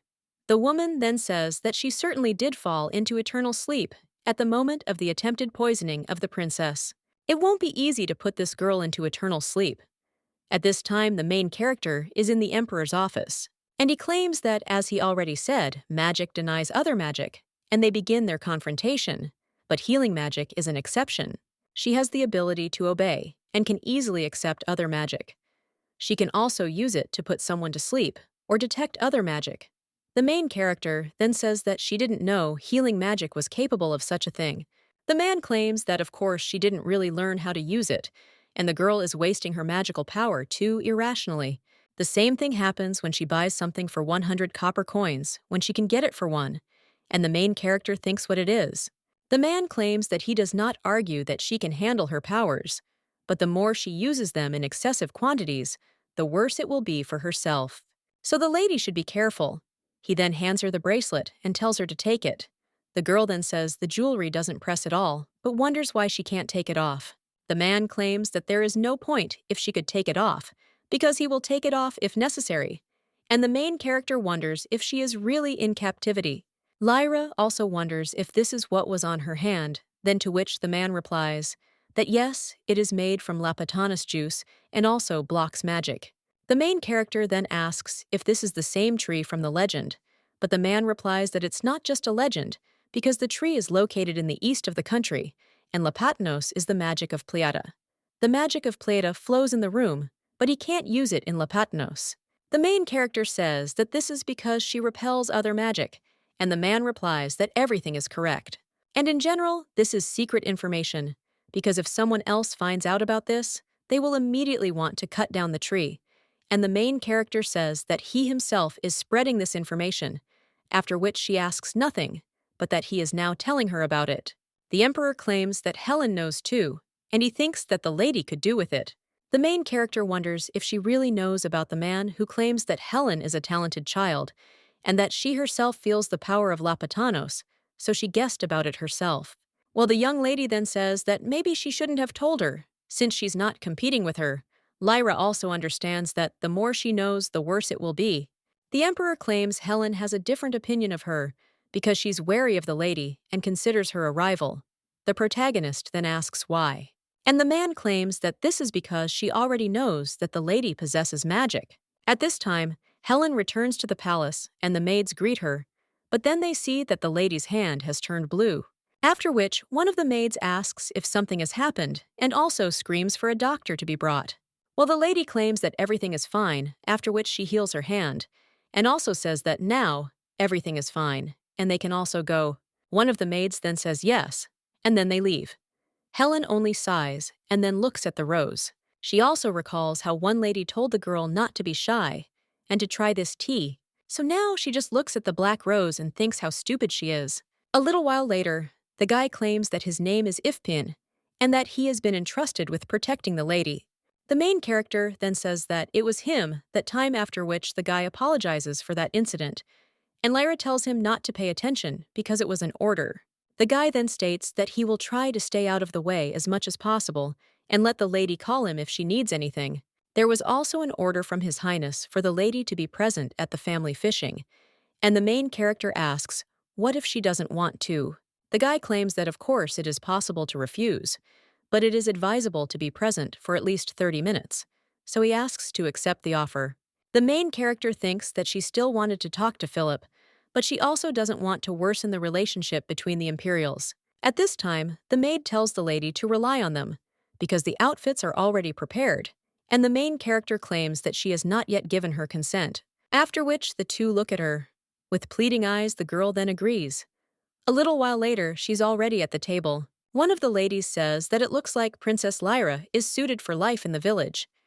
You can see that even her complexion has improved. And another claims that the air in the northern part is good, and outdoor games are allowed at the academy. The main character realizes that she meant that the girl without fear only played and didn't study at all. At this time, the Empress claims that as far as she knows, there are markets there where common people can go. And the main character thinks and why the places were distributed exactly like this, and she is also next to Helen. At this time, the lady with pink hair claims that, by the way, Duke Harun from the Kingdom of Mare studies at the academy, so the girl asks if the lady has seen him. Well, after this, the main character asks who it is, and one of the women claims that she is not surprised because the Duke would not bother with her kind. The lady with pink hair then says that she thought the girl at least knew a little about high society. After this, the main character only laughs sadly and also thinks that she hoped that they would not mock her in front of His Highness, but she was wrong. After which, the girl also sees how the wind lifts the skirt of one of the maids. The girl immediately apologizes and claims it was the wind. The main character watches all this wondering if the prince magically lifted the maid's skirt. And why does he use magic anyway? Well, then the girl realizes that she now knows she can detect the magic of others. And the bracelet won't hurt since it's connected to healing magic, after which she uses detection. Lyra sees magic and understands that it is true that the Imperials have magic, although not much. But when she looks at her sister, she thinks, what kind of light is this? And it's so bright. Helen looks at the girl at this point, and their gazes meet. The blonde also insists that the lady shouldn't have returned. If she doesn't want to compete with her, the main character wonders if she really considers her a rival, but she has no desire to have anything to do with the main character at all. After which, Lyra asks Helen why she thinks that. But when the girl doesn't answer, she realizes that Helen has completely misunderstood her. Meanwhile, another girl approaches Lyra, claiming she heard she got excellent grades at the academy and that she's completely stupid. So how could she have done this? The main character wonders if His Majesty really orchestrated everything this way. The prince at this time says that it is clear that the academy's managers took care of this, because after all, this girl is a member of the Imperial family, and she is lucky even though there is nasty blood mixed in her. Lyra thinks whether they dared to argue with her, and she understands that if Helen says something, but these little upstarts, it's already too much. After which, the main character asks her brother why he doesn't think first before speaking. After all, he says this, but weren't there people from the Imperial family who studied well before? After which, she asks Princess Odelia if this is true, and the guy doesn't realize it. But his previous phrase insulted not only her, but the entire Imperial family Lyra. He thinks that she never learned how to communicate in such situations, but experience tells her so. At this point, the guy screams at this damn redneck not to dare underestimate him. After which, the main character asks him what he is talking about, because her mother is a commoner, but she is a member of the Imperial family. And he doesn't think her mother could have given birth to her alone. Or maybe he's considering another person, which became the reason for her birth. After which, the guy claims that under no circumstances. But at the same moment, the Empress turns to her son and asserts that he stands before His Highness. So let him not disgrace her. The guy then deflates and says yes. And the Empress turns to Princess Lyra and claims that she sees the girl has learned interesting things at the academy. But with such abilities, she'll easily gain status in society. The main character thinks there's no way. After which, she claims that this will be too heavy a burden for her and that she is going to return to the north. Helen then asks, a little surprised, if she is going to return to, which she does not respond with the main game, saying that yes, because she wants to do something quiet. And in her mind, she adds that she has no intention of competing with Helen. The Emperor, noticing this, only smiles. A little while later, the girl is already sitting on her bed, and then sees someone appear next to her. It turns out it's the Emperor, and the main character comments on how late he is. The man apologizes, claiming he had urgent matters to attend to. After which, the main character tells him to take off the bracelet, and the man says that it looks like she is angry with him. The young lady replies that she has no right to do this, and that he didn't care about her before. The Emperor then sighs and says that as far as she knows, it is useless to try to do anything with Arna, because she is a very jealous woman. The main character wonders if he is talking about the Empress, and wonders why he cares so much about her. Christopher says that he didn't think the lady would ask him about it, and she has changed a lot. The main character then realizes that she needs to be more careful with her words, and says that they haven't seen each other for 6 years. The man claims he can tell her because they have a contract. Lyra asks if he's talking about the prenuptial agreement, but the man claims that if it's broken, the guilty party will fall into eternal sleep. Arnie, she promised that she would make every effort to ensure that he became emperor, and he promised that she would be empress, and that she would have all the rights. Therefore, he cannot make any claims against her, because power is essentially in her hands by their agreement. But she cannot simply plunge the girl into eternal sleep. Therefore, the most important thing for all of them is that she does not cross the line of what is permitted. After which, the emperor removes the bracelet from the young lady's hand and says that it is ready, but that she should not behave unreasonably just because he removed the bracelet. Well, at least she can have a little fun. The main character immediately teleports to her friends. Rosalind, at the same moment, approaches Lyra and claims that she learned everything from Ellie, so she asks if the lady is okay, to which she replies that she is, and asks if Philip has woken up. The blonde replies that yes, he's Noah now, but they haven't returned yet. She'll also let them know. The main character then says that she too wanted to see him, but the lady with red hair asks why she doesn't wait. Lyra replies that she has time limits. She also approaches Ellie and asks if she could make another ring like that. The woman then cries out in shock, wondering if she's really lost it, to which the girl replies that no, and that she gave it to someone else. Melody with red hair then says there's another guy in her life. The main character says no, but Ellie hands her the ring and claims that it is hers, so she can give it to her and let the girl accept it with gratitude.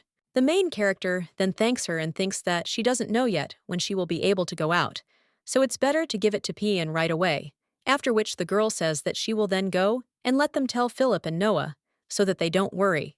Then the main character teleports to the Chiron Empire and looks out the window and also realizes that the light is on there. So what should she do, and should she really come another time? But she doesn't even know when that will be. At the same moment, someone turns to the girl and asks if the bunny really likes to walk on the roof. The guy says they haven't seen each other in a while.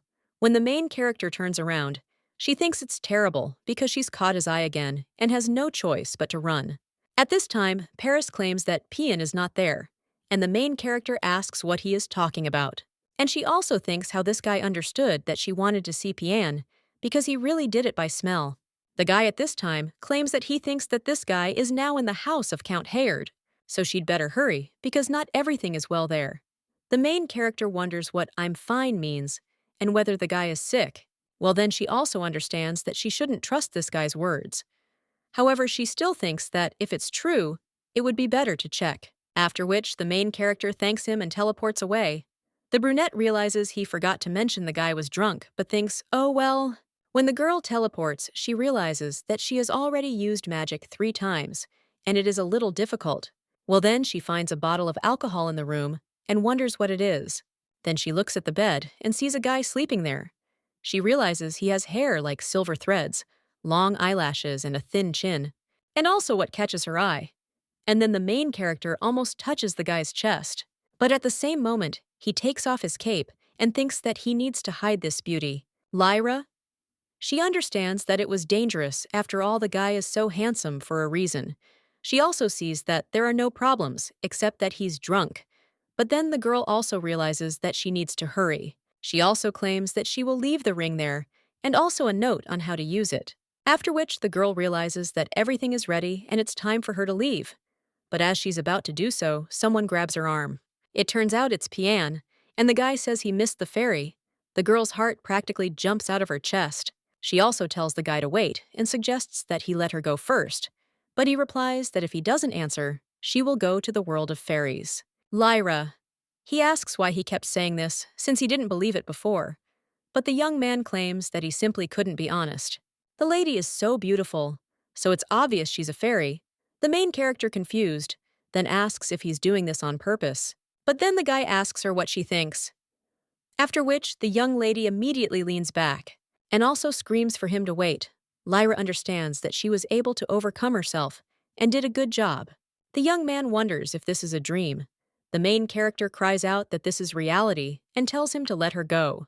Well, the guy immediately hugs the main character and claims that he missed her. And there wasn't a day when he didn't think about her, but he didn't even know her name, so he asks her to tell him. But the young lady insists that it is impossible, and then the young man smells something. He also wants to say something, but then he just hugs the girl and says nothing. The main character then tells him to listen. He reeks of alcohol, and the young man immediately pulls away. He apologizes and claims he never even thought he'd meet her, so he'll go wash up. Lyra then says that she was joking and apologizes because she didn't know that the guy would take everything seriously. Then the girl claims that now she can return and let Pian hold on, still sitting on the street at this time, and he is wondering if the girl was able to meet his brother. After which, he sighs and thinks why he should worry about it at all. After all, he had even thought about putting him into eternal sleep before. That was when the dragon within him awakened. Then the guy was more than shocked, but at the same time happy, because he even began to suspect that this was some kind of optical illusion. But it was all real, so Paris wonders if it's because they're from the same family. And in the end, he acted completely differently than he planned. 5 hours before Pian's meeting with Lyra, the boy is sitting with his brother drinking Paris, asks if he'll go to Heird's house to receive the title, to which he replies that he still has doubts. But Paris wonders if it wouldn't be to his advantage. After all, he thinks it's a good offer.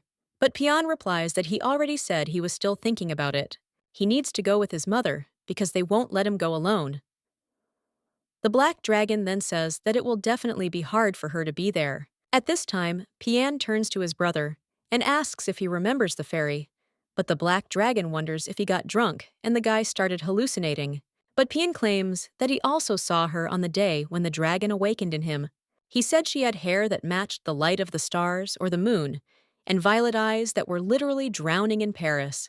Insists he never said that, and thinks his brother is definitely drunk. After which, he claims that he understood who the guy was talking about, and that this girl was really pretty.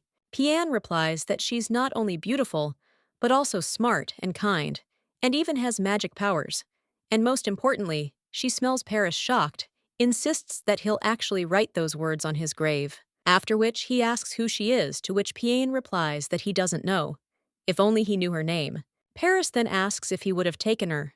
The young man, with tears in his eyes, asserts that he could have said everything. Paris then goes into shock and screams that if his brother continues to drink in front of him, he will put him into eternal sleep. So let him go somewhere to Heird's house.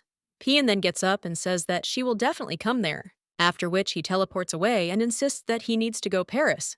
Meanwhile is just thinking how stubborn he is. Now the brunette claims that he didn't think he would be his drinking buddy, but what interesting turns events take. Then someone still approaches the black dragon, and he wonders if he's already sober, after which everyone asks him why he's so wet. After this, Pian screams at the guy to shut up, and also asks why the fairy smelled like him. Paris replies that she came there because he told her where Pian was, but then he sees the ring on the guy's hand, and is a little surprised. Then he asks what kind of ring it is. Pian claims the girl gave him the ring, and that it's supposedly a magic stone that helps him dress. Paris insists that if he's right, this girl isn't bad. He then takes the ring out of his pocket. Pian asks why he also has this ring, and the black dragon answers. Bariana, after all, the main character, is with His Majesty at this time. She uses magic.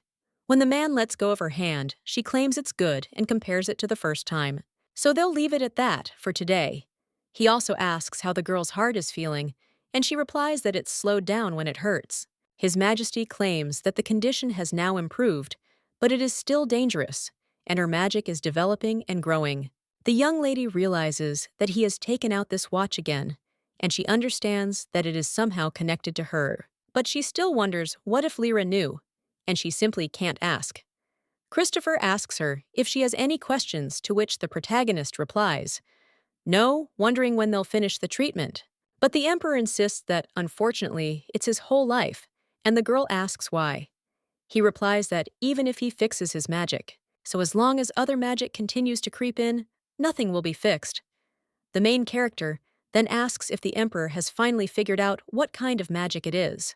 And he replies that there is something he didn't tell her, and the girl understands that he is still just as secretive, after which she asks what it is. The man claims that the magic currently affecting her is Lapratanos' magic, which surprises the girl, and asks if he really cast the spell on her. However, the man replies that it wasn't him, and that's why it's strange. But it's absolutely certain that this magic is Pleda's, and the bracelet is proof. The man also claims to know someone who is good at unusual magic. At this time, the main character asks who it is, and he replies that the girl knows her because it is her mother, Sienna. Helen stands before the painting at this point and realizes it's still there. But that's hardly surprising. She then turns to Empress Sienna and asserts that she's done everything possible, and that she also knows. A little while later, the main character writes something down and realizes that the situation needs to be resolved.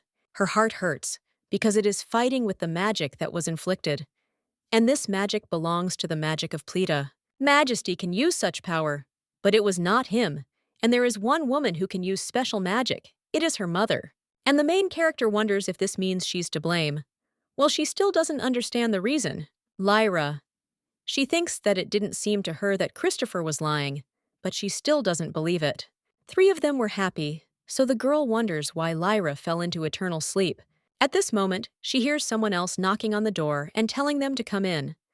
Then the maid enters the room and informs the princess that a guest has arrived. The main character then asks who it is. But a little while later, she's already sitting across from Helen.